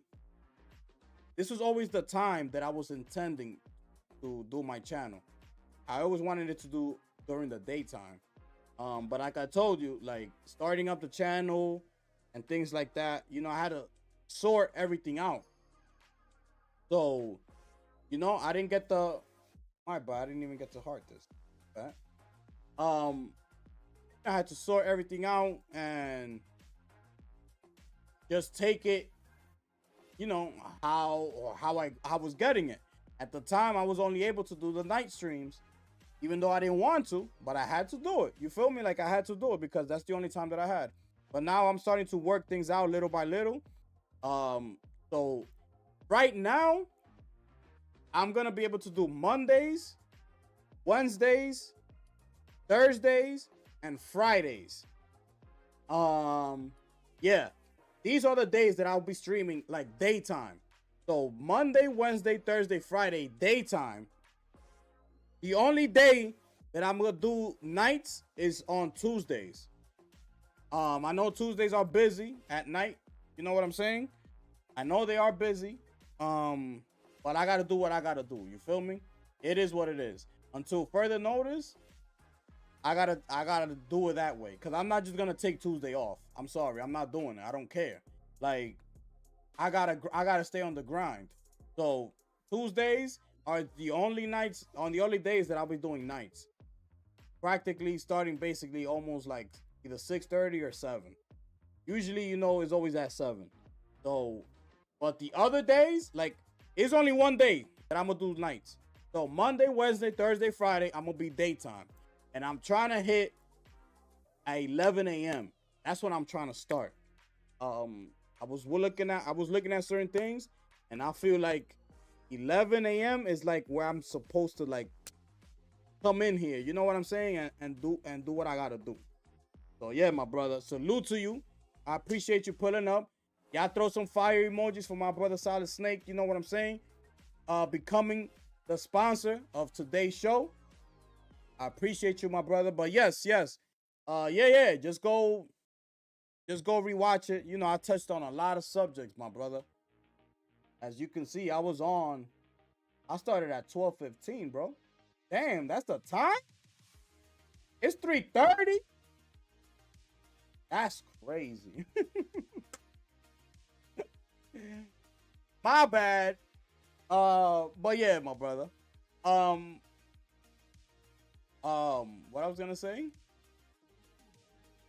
Look, oh yeah. So earlier, Snake, right? Earlier, I was speaking on this, right? I came here and I was talking about this, and the chat could tell you, okay? Just so you won't think that I didn't speak on it. The chat could tell you. And I looked at this, and they could tell you I was going off. I didn't like what I was reading. I said, why is this in the headline of this article? Why?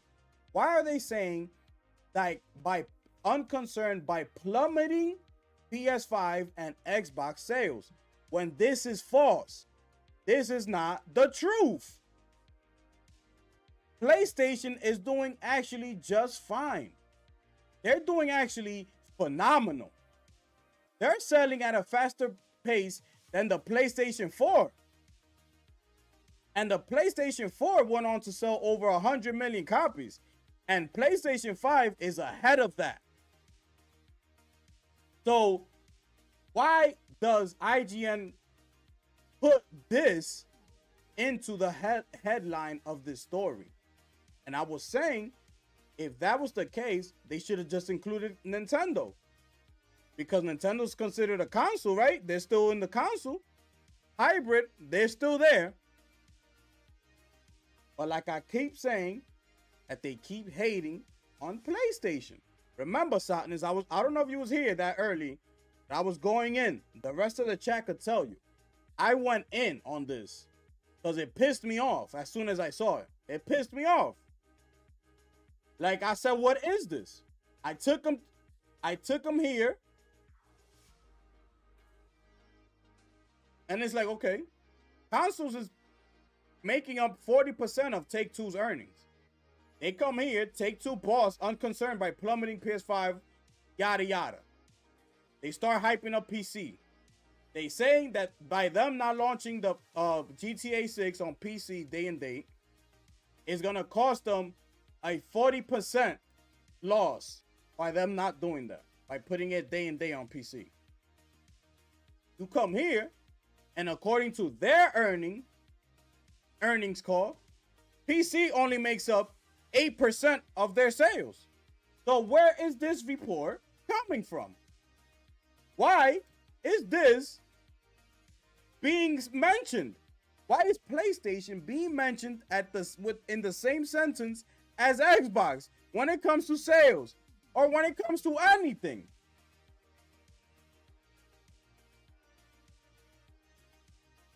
But anyways, right? With that being said, I was going in on that, whatever, and look what I just bumped into. Look at what I just bumped into.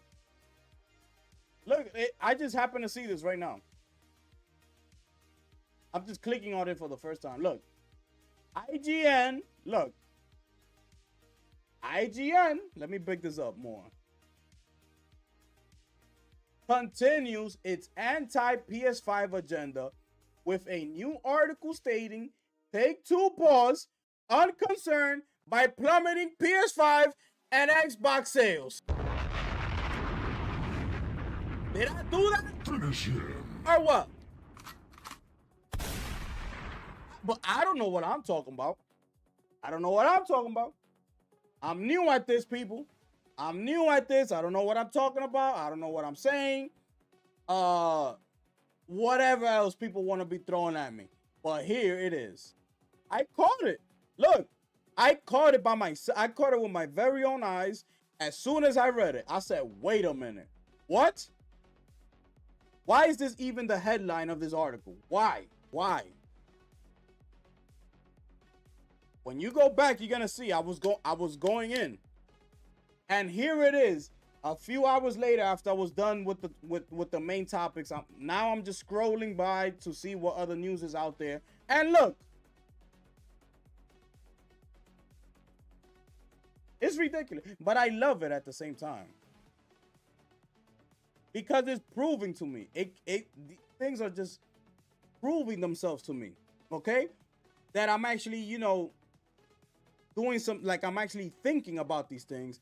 And I'm not letting things like this just pass by me like that. I'm being able to catch these things on my own. That's what I love about it.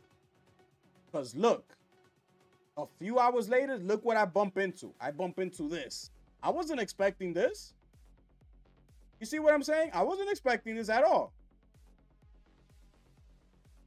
So this just proving to me, like, time and time again, is like I'm just whenever I'm saying things, you know, I'm thinking about what to like. I look at it, I take a back seat and I just look, and it's just like it's telling me that I'm doing the right thing.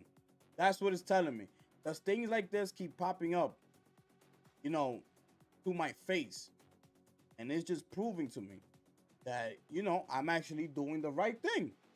I'm taking time to read these articles, to see what's going on, and, you know, as soon as I see things like this in a headline, it catches me. Like, it just caught. I'm like, bro, like, in what world? And then you go down and you see the thing about, excuse me, the 40% that they're talking about, that if they don't, by them not dropping this on the PC day and date, that they're losing an overall of 40% of their sales. And then you look at last year's earnings call for Take-Two, and PC only accounted for 8% of their sales. Because somebody explained this to me.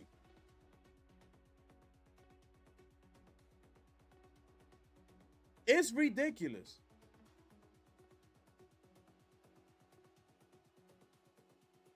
But I don't know what I'm talking about.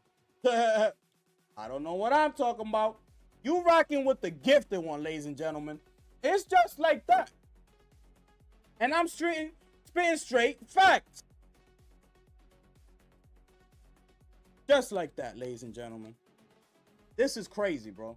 This is crazy, bro. I can't believe it just popped up in my, right in front of me as I was scrolling through the timeline. Like, look at this. Say less, bro. Say less. Say no more. IGN did a massive Sony 2 in this article. They are trying to make Xbox failures an industry-wide problem. There it is. Everything I've been saying.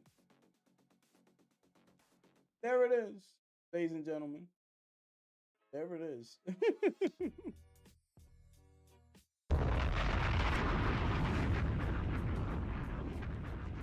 Oh, man. Bruh. This is crazy, people. This is crazy. Y'all let me know how y'all feeling out there, man. This is crazy, bro. I can't believe this.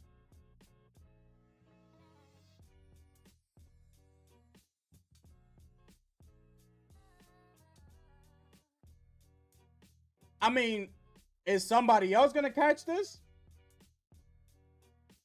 Is any other content creator gonna catch things like? Are they gonna speak on this? Are they? That's what I want to know. Are they gonna speak on this right here? Are they gonna catch it like I did and go in on it and speak on it, or not? Are they just gonna like whatever?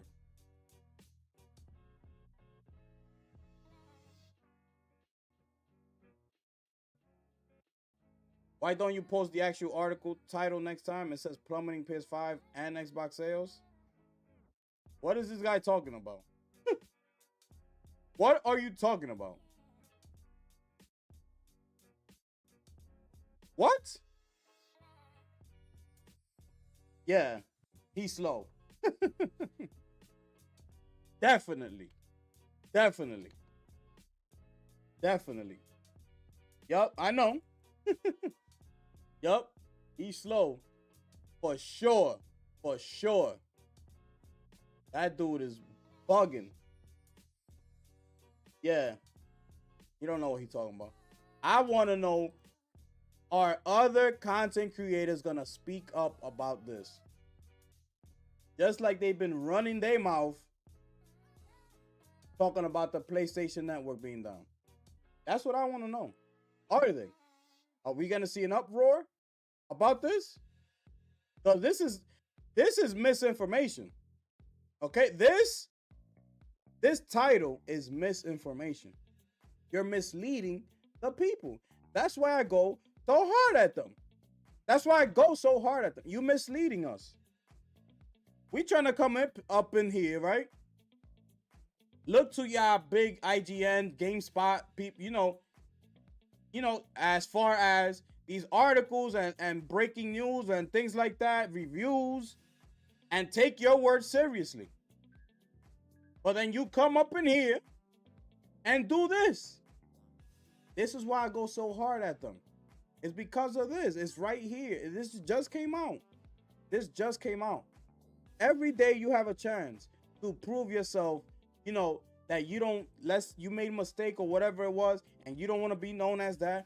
Every day you have a chance to come out here and prove yourself. And look, here they are, proving themselves once again that this is what they do.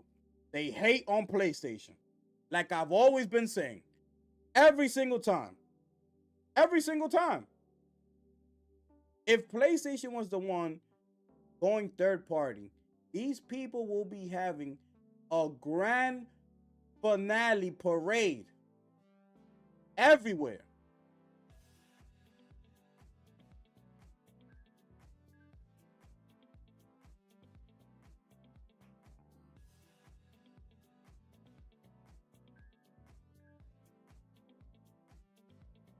This is crazy. This is crazy.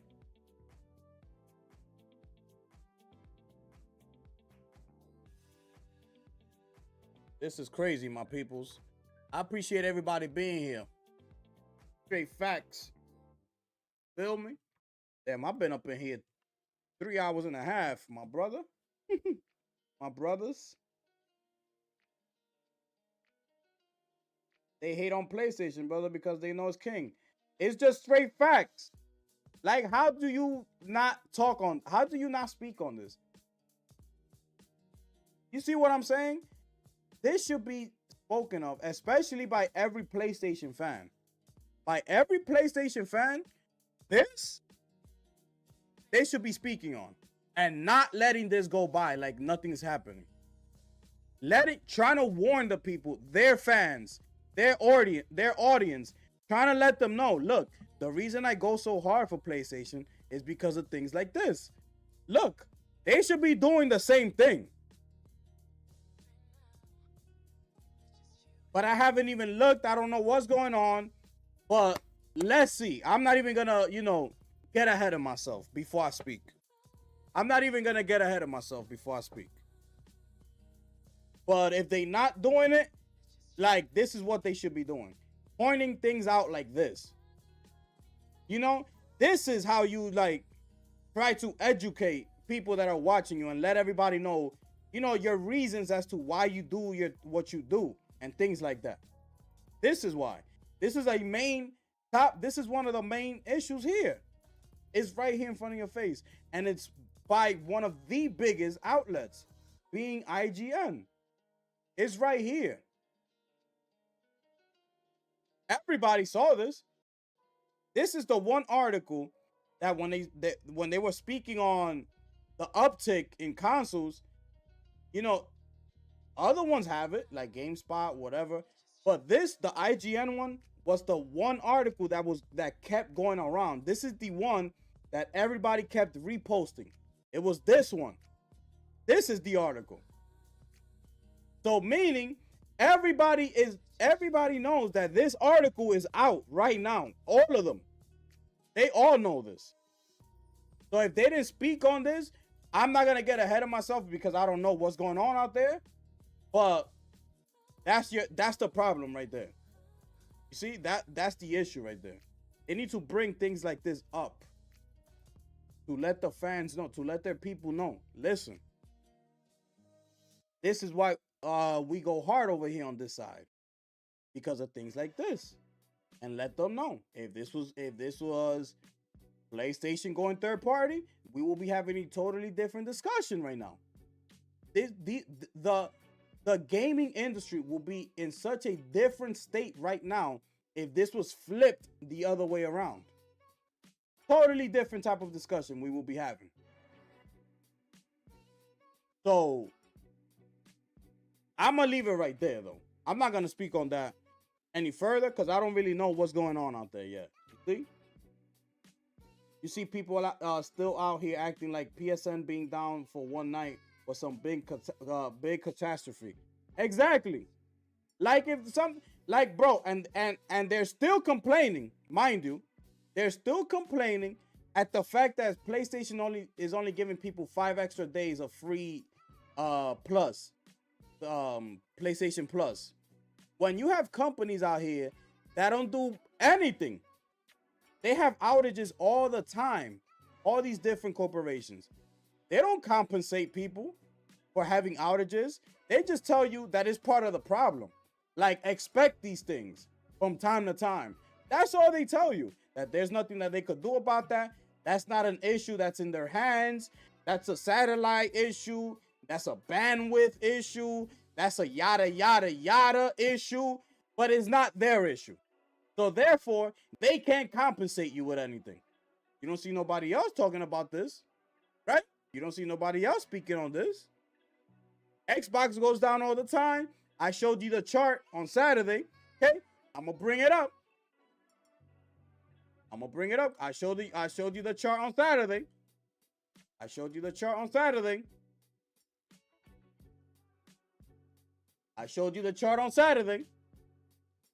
If y'all was with me here on Saturday, Xbox is up there. Oh, more than PlayStation. You don't see no fake outrages on that. I don't see it. I don't see no fake outrages because that's all it is a fake outrage. It's all it is. I'll be streaming the State of Play when it drops. Make sure y'all tune in on this channel because we're going to be live streaming it. Stop going to these fake PlayStation gamers, these fake PlayStation supporters, and giving them the views. These fake neutrals, stop giving them the views. They don't deserve it. They don't deserve it. I don't care. I don't care. They tell Sony what they doing. Sony comes with the 12 live service.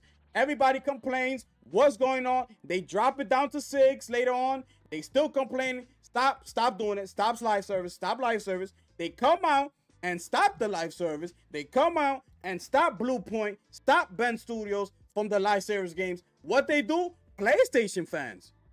What they do? Come out and complain. Why though? But we haven't even seen the live service game. Why are they canceling it? Why? You just said cancel the PlayStation live service games.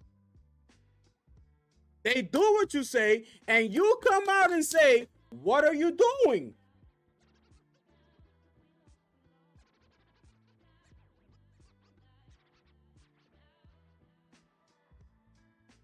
This is ridiculous.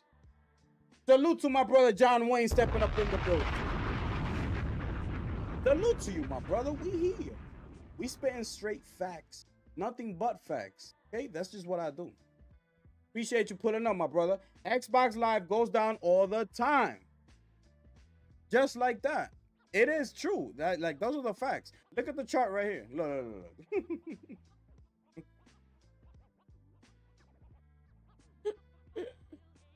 Bro, you don't see nobody talking about this? You don't see it? Brother, you know we're going to be here. Oh, straight facts. Finish him. Straight facts. Salute to you, my brother. I appreciate that, Snake. You know what time it is. We're going to be here live in full effect. Live in full effect, ladies and gentlemen. Steam is on here too, and Discord. Exactly. Thoughtness. Exactly, my brother. They don't talk about this. They don't talk about this. Why? I don't get it. I don't get it, bro. I don't get it.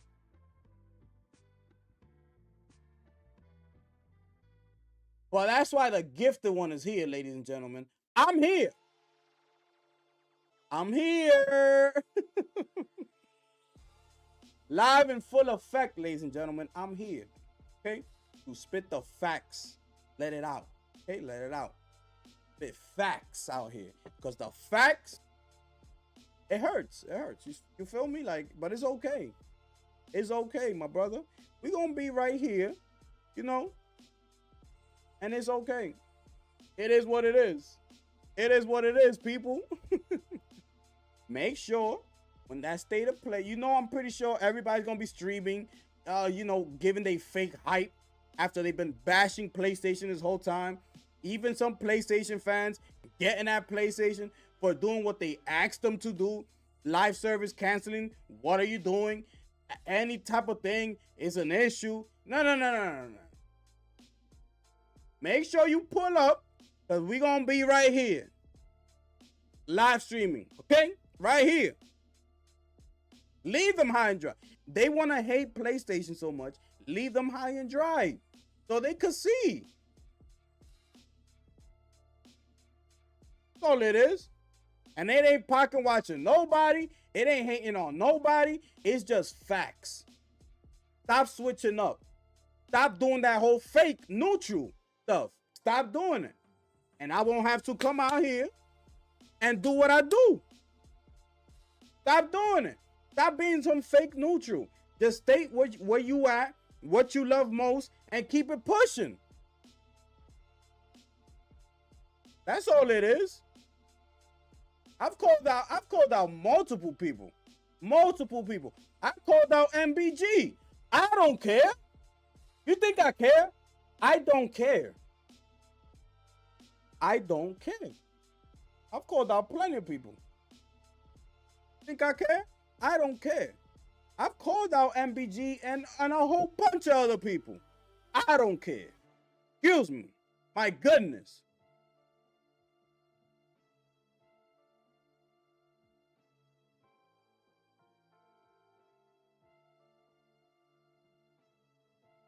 Straight like that. Xbox fans hate PlayStation success. Facts. It's the truth.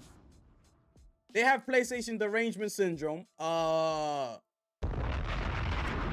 Facts.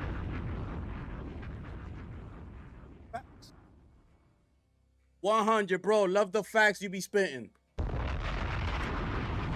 My brother, straight facts. You feel me? Same 100. We dropping flex bombs out here. That's what we do. You see what I'm saying? That's what we do over here. MBG jumps ship too much. I called them out on it, bro. I called them out. This is what I'm saying. Like, one day he's this, next day he's that. One day he's this, next day he's that. Like, if he knows it all. Like, bro, you know why he, trying to, what you call it? Like, analyze PlayStation so much? Because that's what he used to do with Xbox. So now he tries to come on this side and, like, you know what's hurting? No, you know what's hurting Sony? Things like Concord. You know what else is hurting Sony? Things like signing Bungie. Like, if he know what he's talking about. Excuse me, sir. Excuse me. McFly. You lucky I don't hit my camera because I don't want to touch that beautiful thing. But anyways. I explained to you already. What are you talking about? Bungie was a bad acquisition. How? When I just told you, right? I just told you what Microsoft did when they were acquiring ZeniMax, okay? I told you the rat move that they did with Starfield, okay? The rat move that they did with Starfield, okay? Here they come again, trying to buy up ABK. Here comes Sony thinking, here goes Microsoft again. They're going to do another rat move. They're going to take away our #1 selling game on our console, which is Call of Duty. They're going to do the rat move again. Why? Because they did it with ZeniMax. So what makes you think they're not going to do it again? So what does Sony do? Like anybody else would do, get desperate. Well, when the deal finally went through with ABK, they must have been going like this. Like, yo, what are we going to... We're about to lose Call of Duty. Somebody think of something, do something, or else our ass is grass. What's the next best thing in line? Bungie. Here you go. It was a desperate move, but a move that needed to be done in their eyes. They're losing the number one game on their platform. This is what they were thinking. Next in line is Bungie. They gave us the best. They created the best Halo games out of the series, and they created one of the longest withstanding games in Destiny. That game has over 10 years online. You can't take that away from Bungie. You could hate them or love them, say whatever you want about the Destiny games. You could say whatever it is you want to do. The fact is, that game has been out for over 10 years and is still standing. They looking at Bungie and they saying, we might have to go over here and try to create something new, some live service things to bring us back up. Because Call of Duty, that's gonna take a lot out of us. What? Who wouldn't do that?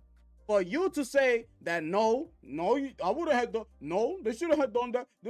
You're not the head of Sony. You don't know the type of pressure these people must have been on when the ABK deal went through, and them thinking that they were gonna take Call of Duty away from you. Could you imagine that? Could you imagine somebody coming into your home and taking away your number one main source of income, snatching it from you? Could you imagine that? Just think about it. All you gotta do is think about it.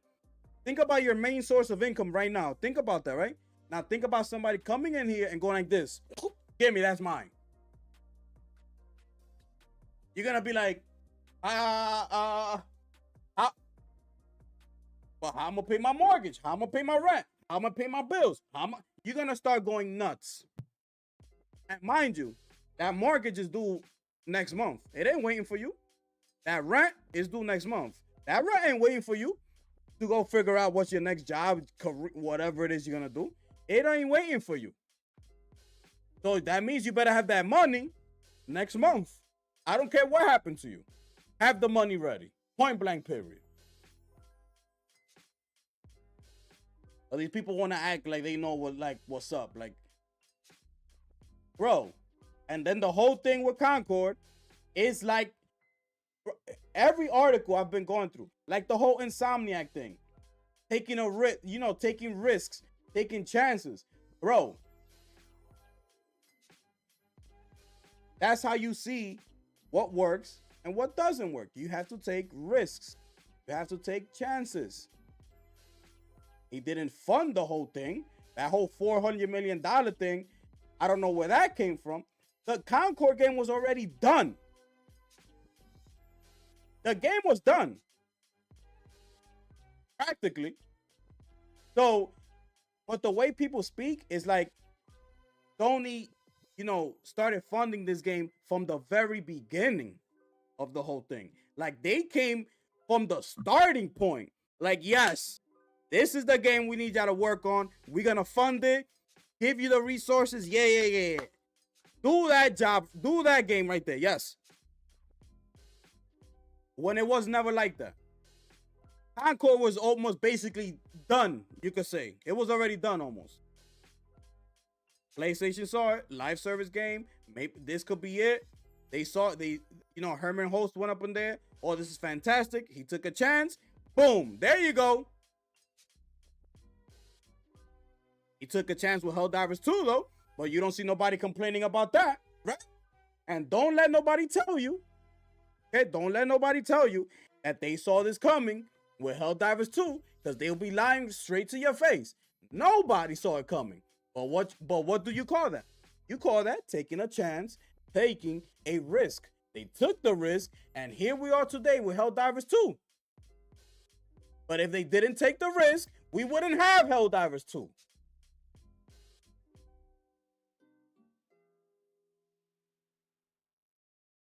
It's that simple. It's that simple.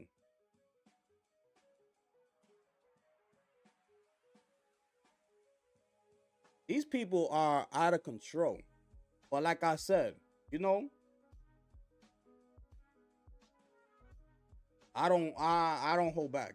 I just when I feel the need to say something, I say it. You know what I'm saying? And that's that. It ain't no taking no shots at nobody. Person, none. I don't do none of that. I don't do no personal stuff. I don't do none of that. I go by what you're feeding the people. That's all I go by.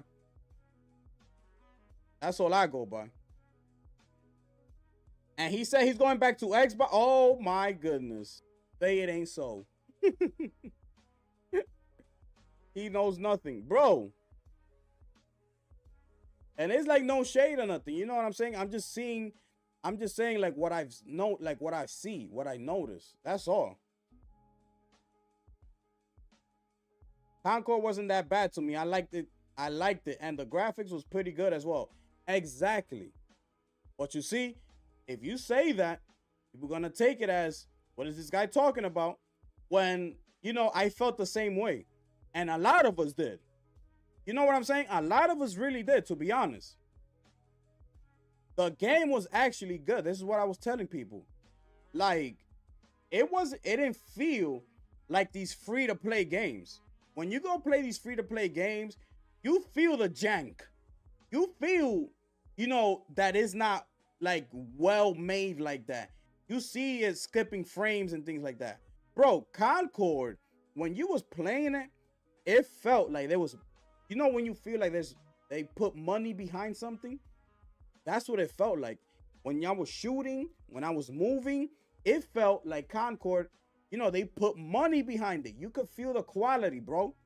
You could feel the quality. You could feel when you're putting on Nikes and you putting on shoes from a 99-cent store. You could feel it. You feel the difference in the quality of the product. You feel it. So Concord had those things. You know, they should have made it for a co-op main story game. It should have been a game like, you know, like Space Marine 2. That is like the four of you could do like the co-op main mission and do your thing, and then when you're done, jump into the multiplayer. That's how the game should have been. That's what I feel was one of the major mistakes that they did. A very big one, okay, was that one. They should have made the game just like how you see with Space Marine. Do the main campaign. After y'all done, jump over to the co-op multiplayer. Do your thing over there. That's it. Go do your thing. Yeah, it's live service. Go buy up all the stuff, whatever it is that you want to do. And the second major thing that they messed up is, you know, the characters.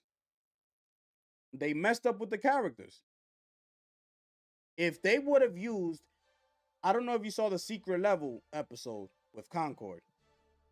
If you haven't watched it, I suggest you go watch it, because that episode is incredible. They all incredible. But if they would have used those characters that they use in the secret level episode, as far as Concord goes, right? But those two things, the game would have taken off. Guarantee you. Guarantee you. If they would have fixed those two issues, Concord right now would have been selling at like 7 million, would have sold like 7 million copies right now, bro. Guaranteed. Oh, yes. Those two things messed up the entire thing. They should have put it just like Space Marine 2. And then they should have used the characters that they used in the secret level episode in Amazon. Those two things, they would have fixed that, the game would have taken off. Guaranteed. Guaranteed, bro. There's no point on being an Xbox content creator. They're just a publisher. It's like doing an EA or Ubisoft podcast. Exactly. That's what they're gonna do. Eventually, that's the way they're gonna go. Eventually. You know? That's the way that they are going to be in the near future.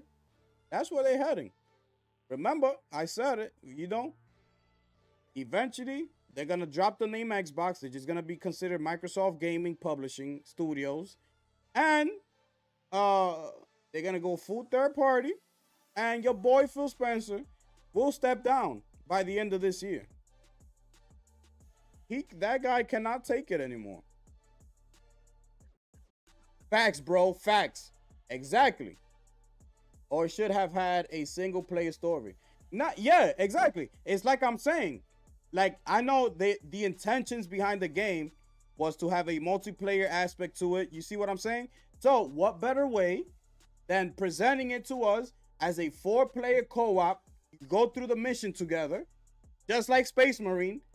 The only thing Space Marine was 3 players. Just make it 4-player co-op or 3, whatever. It don't matter. It don't matter. But just make it as a campaign for y'all to finish together. And then bring them over, just like Space Marine, bro. Just bring it over to the co-op multiplayer. There's your live service. You have a whole store. You have skins, battle passes, everything you want to throw in there. There it is. There you go. You want to buy stuff? Go ahead and buy it. It's up to you. But finish the campaign. Okay, go ahead and finish the campaign. And then the second thing, it was the characters, bro. Those 2 things, they got it wrong. Somebody would have came in their room and switched up that position they had. Concord would have sold like 7 million copies, bro. Because the game was good. The game was good. I enjoyed it. I enjoyed the game, bro. The hate trains on games are crazy nowadays, whether it's deserved or not. Yeah, exactly. That's why I was saying, remember, I go off on these things all the time. I go off on these things all the time, bro. It's like I said in one of my previous streams. Like, your game has to be so on point for it to sell. That is not even funny, bro. Like, but it's all talk at the end of the day. Because that's why I keep going back. Stellar Blade. These are the type of games that people ask for, right? They don't want a character to look DEI or woke or whatever it is. They keep saying that the Eastern market, such as Asia, Japan, China, they know what we want as far as the character creations of the protagonist. That they want single player driven games. That they want great action, great combat. They want a great storyline. Yada yada yada. What better game to put up there for an example like that, right? As far as Stellar Blade. This is the perfect example of everything I just finished mentioning, right? That people want, right? They turn around and it only sells 1 million copies. So what are we doing here?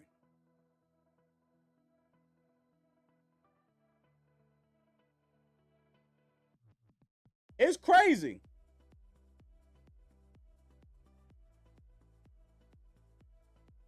It's straight like that. Facts. Straight like that.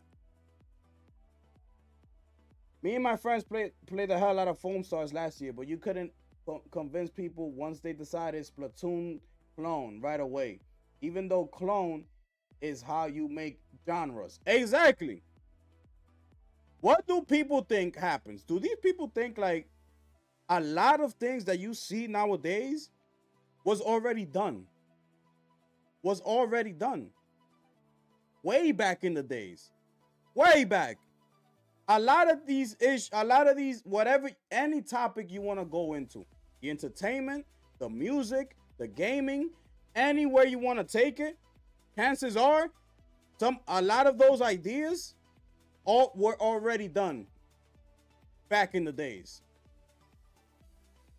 So the whole copying thing that people want to say, cloning, it's like there's cloning everywhere.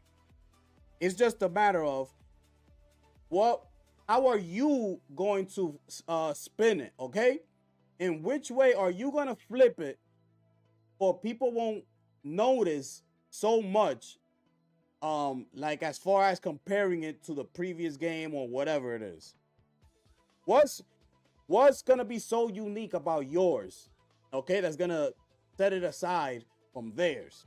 That's all it is.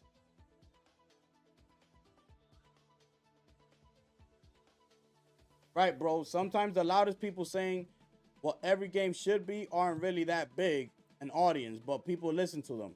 Fact. Finish him. It's facts. Those be the loudest voices. And everybody want to take that. I like if that's those are the facts. It's ridiculous, bro. It's ridiculous. I got no shame to saying, and I kept saying it. You go look at my videos way back when I began and that topic came up. I've been saying it. I don't care. Like, Concord was a good game. I don't care that it flopped. I don't care that it was the biggest flop in gaming history. I don't care. I'm talking about the game itself. I'm not talking about the sales, what happened here, why it happened, this, that, and the third. We talking about the game that came out, the game Concord. The game was not as bad as people try to make it seem to the general public. That's what I'm saying here. It was not. I don't care what nobody says. It's just the two issues that I spoke on. That right there, like, made it or broke it. And it broke it. If they would have changed those two things that I mentioned, the game would have taken off. And I know that it would have sold over 6 million copies. I just know it. I just know it, bro. Like, you know, Herman Holtz saw it. He saw the vision, but then he couldn't figure out, you know, I'm guessing he didn't see what I saw. Point blank, period. But this is why you need to have people beside you to let you know certain things like this. Because if I was in that position, I would want that.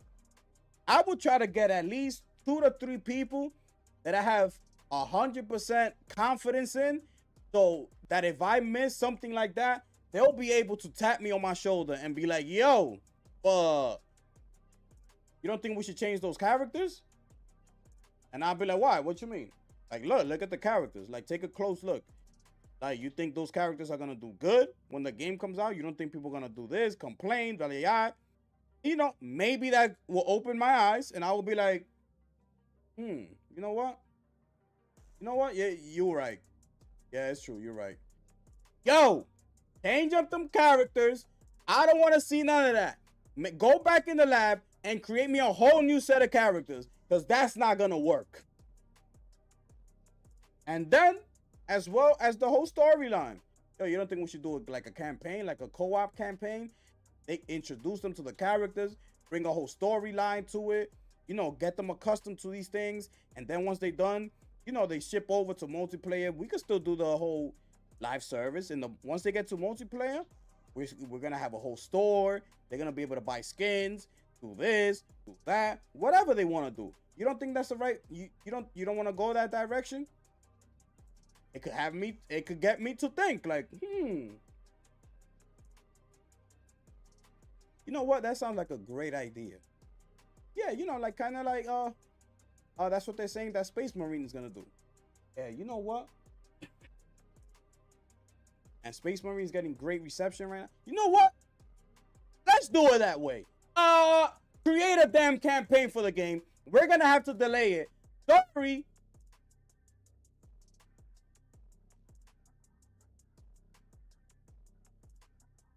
Crazy, bro. It's crazy. We out here.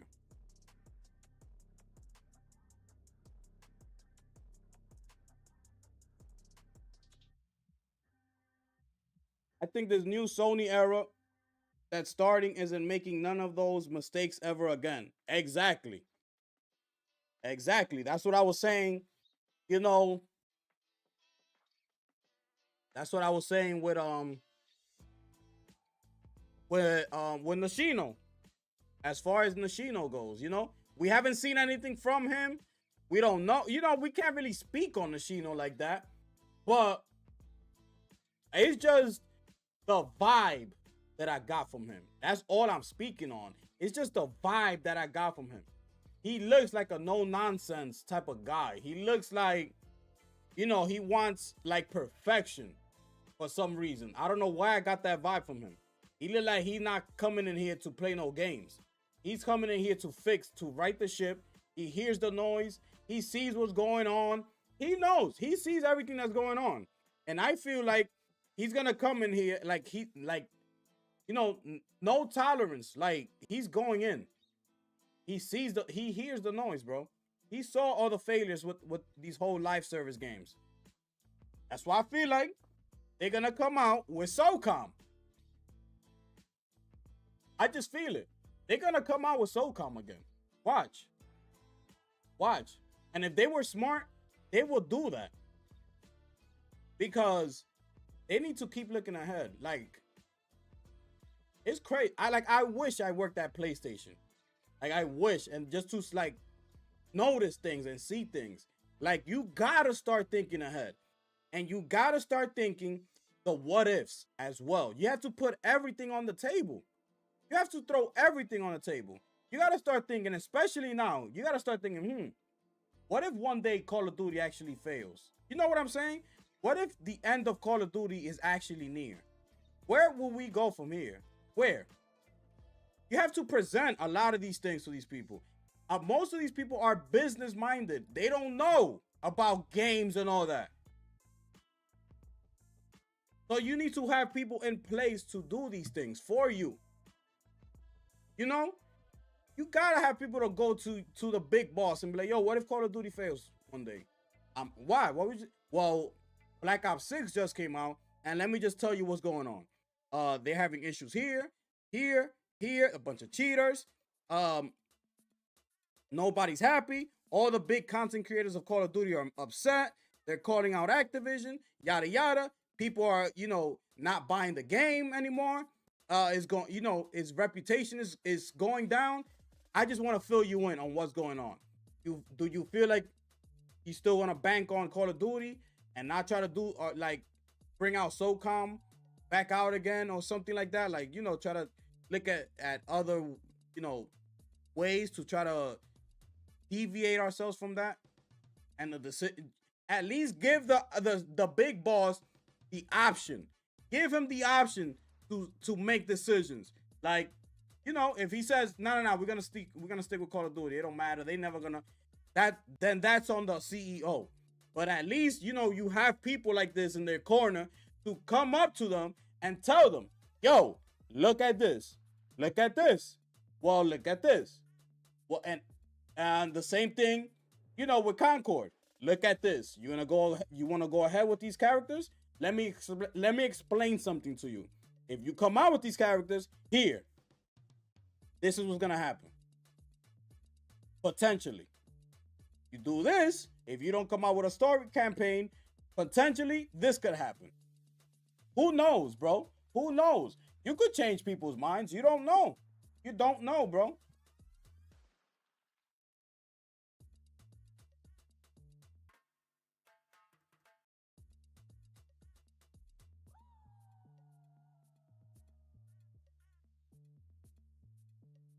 That's how we doing it out here, ladies and gentlemen.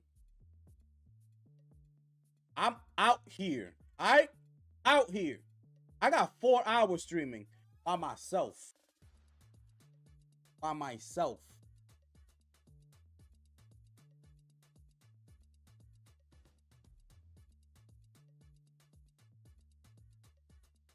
We out here spitting facts, ladies and gentlemen. Y'all new? Subscribe to the channel, hit the like button, shout the stream. You know what I'm saying? We here. We towards the end of the stream, ladies and gentlemen. We are reaching the end of the stream, ladies and gentlemen. Oh, yes. Oh, yes. It's just like that, people. It's just like that. Just like that. And look at Detective Seeds. Detective Seeds said the same thing I said. Look at Detective Seeds. Shout out to Detective Seeds, man. This guy, I like this guy. You know what I'm saying? I like this guy. This guy right here, he knows what he's talking about. He said pretty much the same thing I said. If PlayStation did away with exclusives and Xbox decided to maintain exclusivity on their property, I guarantee, with a capital F and G, that some of these dudes will get a big X sign tattooed on their lower part of their back with property of Xbox exclusives right above it. I need to drop a bomb for Detective Siege, ladies and gentlemen. Finish him. Just like that. You feel me? Like, is that, like, bro, that's everything I've been saying. That's everything I've been saying. You see, but only, you know, the real people understand this and get it. Like, don't be fooled when you see people out there, what you call that? Trolling. You know what I'm saying? Trying to say like PlayStation fans think they're the smartest out here, this, that, and the third. It's not because they're the smartest or whatever. It's just we spitting out the facts. I'm not taking this time to come up in here and just entertain you by feeding you false narratives or whatever it is. You see what I'm saying? There's a difference. I could entertain you and speak the truth at the same time. There's a difference. The other people are entertaining you while feeding you false narratives at the same time. There's a difference. So Detective Siege gets it. Okay? He gets it. Reforged Gaming, Lono, he gets it. Okay? He gets it. I understand he gets it. You know what I'm saying? It is what it is. I know sometimes could get a little blurry, you know what I'm saying, when it comes to him.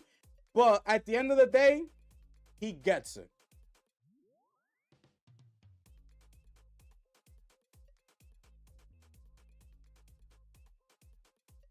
But yeah, that's what I gotta say about that, ladies. That's what I gotta say. Be wrapping up the stream in 3 minutes, ladies and gentlemen. At 4:30, we up out of here. Yes, sir. Yes, sir. Appreciate you, Snake. Yes, sir. Everybody hit that like button. Share out the stream. We out here. Make sure y'all here for that state of play. We will be streaming it live. Real PlayStation fan over here, okay? Over here. Okay, hello.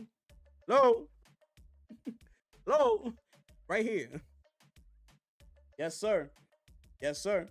My brother Sotness. Salute to you, my brother. I appreciate you being here, my brother. Appreciate it. Remember, tomorrow's at night. Tomorrow's Tuesday. Only Tuesdays I do nighttime. Every other day, I'm here bright and early. Like, oh no, all he do is entertain his audience. Yeah, exactly. Exactly. Trying to have me all up in his videos, trying to make it seem like I don't know what I'm talking about. Exactly. You got the live stream down easy. Keep it up. Yo, I appreciate that, my brother. Thank you so much, bro. I appreciate that, bro. I'm trying, my brother. I'm trying, you know. I appreciate it, though. You seen that, Snake? Yeah. You seen that? Crazy, right? Bro, I mean, I don't take nothing personally. You know, I don't want you to think that when I see things like that, and I don't want you to think like none of that bothers me, bro. At the end of the day, I don't care. You know, I'm not going to take none of that personally. Why? I was actually laughing, like having a good time laughing. You know what I'm saying? The first time he had me and his whole audience was cracking jokes on me and cracking jokes on my forehead. Like, I was actually laughing because it was funny. I'm not going to sit here and take that serious. Are you crazy? I'm not going to sit here and take that serious. It is what it is. It's okay. It's all good. It's all good. It's all good. That's all I want him to know. And whoever else want to chime in and things like that. It's all good. You know what I'm saying? It's all good. You checked them on that? What you said? What you said?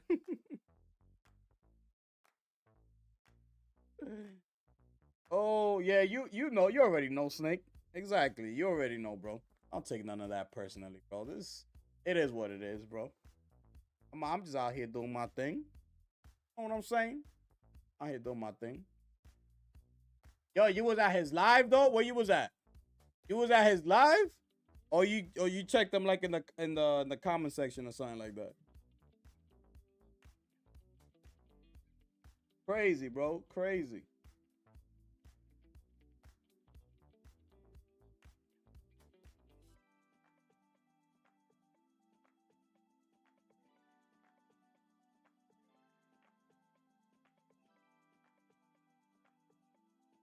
In comments? Okay.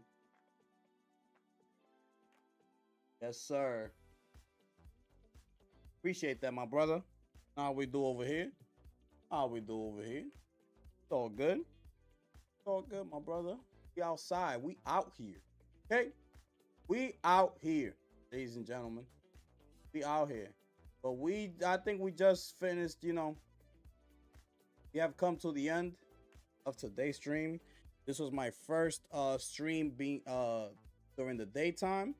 It was a huge success. He's easy to crack, but rarely is outside of his home field. It is what it is, bro. It is what it is. None of that stuff bothers me, bro. Like none of that stuff bothers me. I don't care. I just come out here and speak my piece. That's it. Speak my truth. Try to give people, to the best of my ability and the best of my knowledge, what I feel about certain situations. When I read articles and things like that, try to pinpoint things out. Just like I did over here. You see? Things like that. This is all I try to do, like try to pinpoint things out like that. And just keep it put. Just try to be real about every article I read, every situation I see.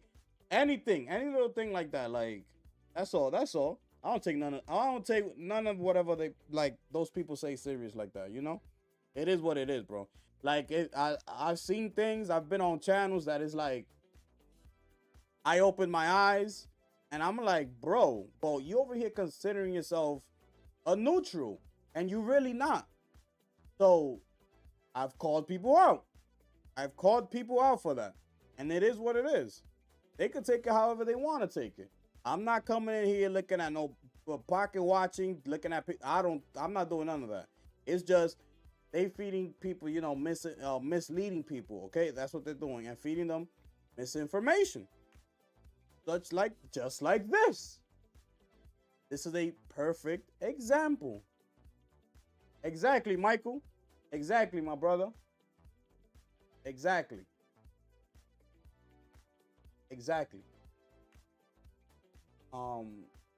But yeah, I appreciate everybody pulling up, man. I appreciate everybody being here. Just real quick, tomorrow, remember, I'm gonna be on at nights. The only day out of the week is Tuesdays that I'll be streaming at night. The rest of the week, Monday, Wednesday, Thursday, Friday, I'm here during the morning time. I'm gonna try. That's my main goal. I'm gonna start being here early. Okay, so be on the lookout for that. Tomorrow I should be here at least 6:30 to 7 o'clock in the night. At night, okay. But salute to everybody who pulled up. I believe it was a success. Thank you to everybody who's in the chat. Letting me know how they felt. That's always a good thing as well. Because I want to hear from y'all too. I want to hear what y'all got to say about these certain topics that I cover, and that's always a good thing. It's always a good thing. And with that being said, let me see. Yep. With that being said, appreciate everybody. Snake for being the sponsor of today's show. As always, my brother, I appreciate you. You know how it is. So thank you for the support. Thank you for everybody for your support, for being here, rocking with your boy. And as always, man, It's your boy, the gifted one here, baby. And I'm going to catch y'all on the next one. I'm gone.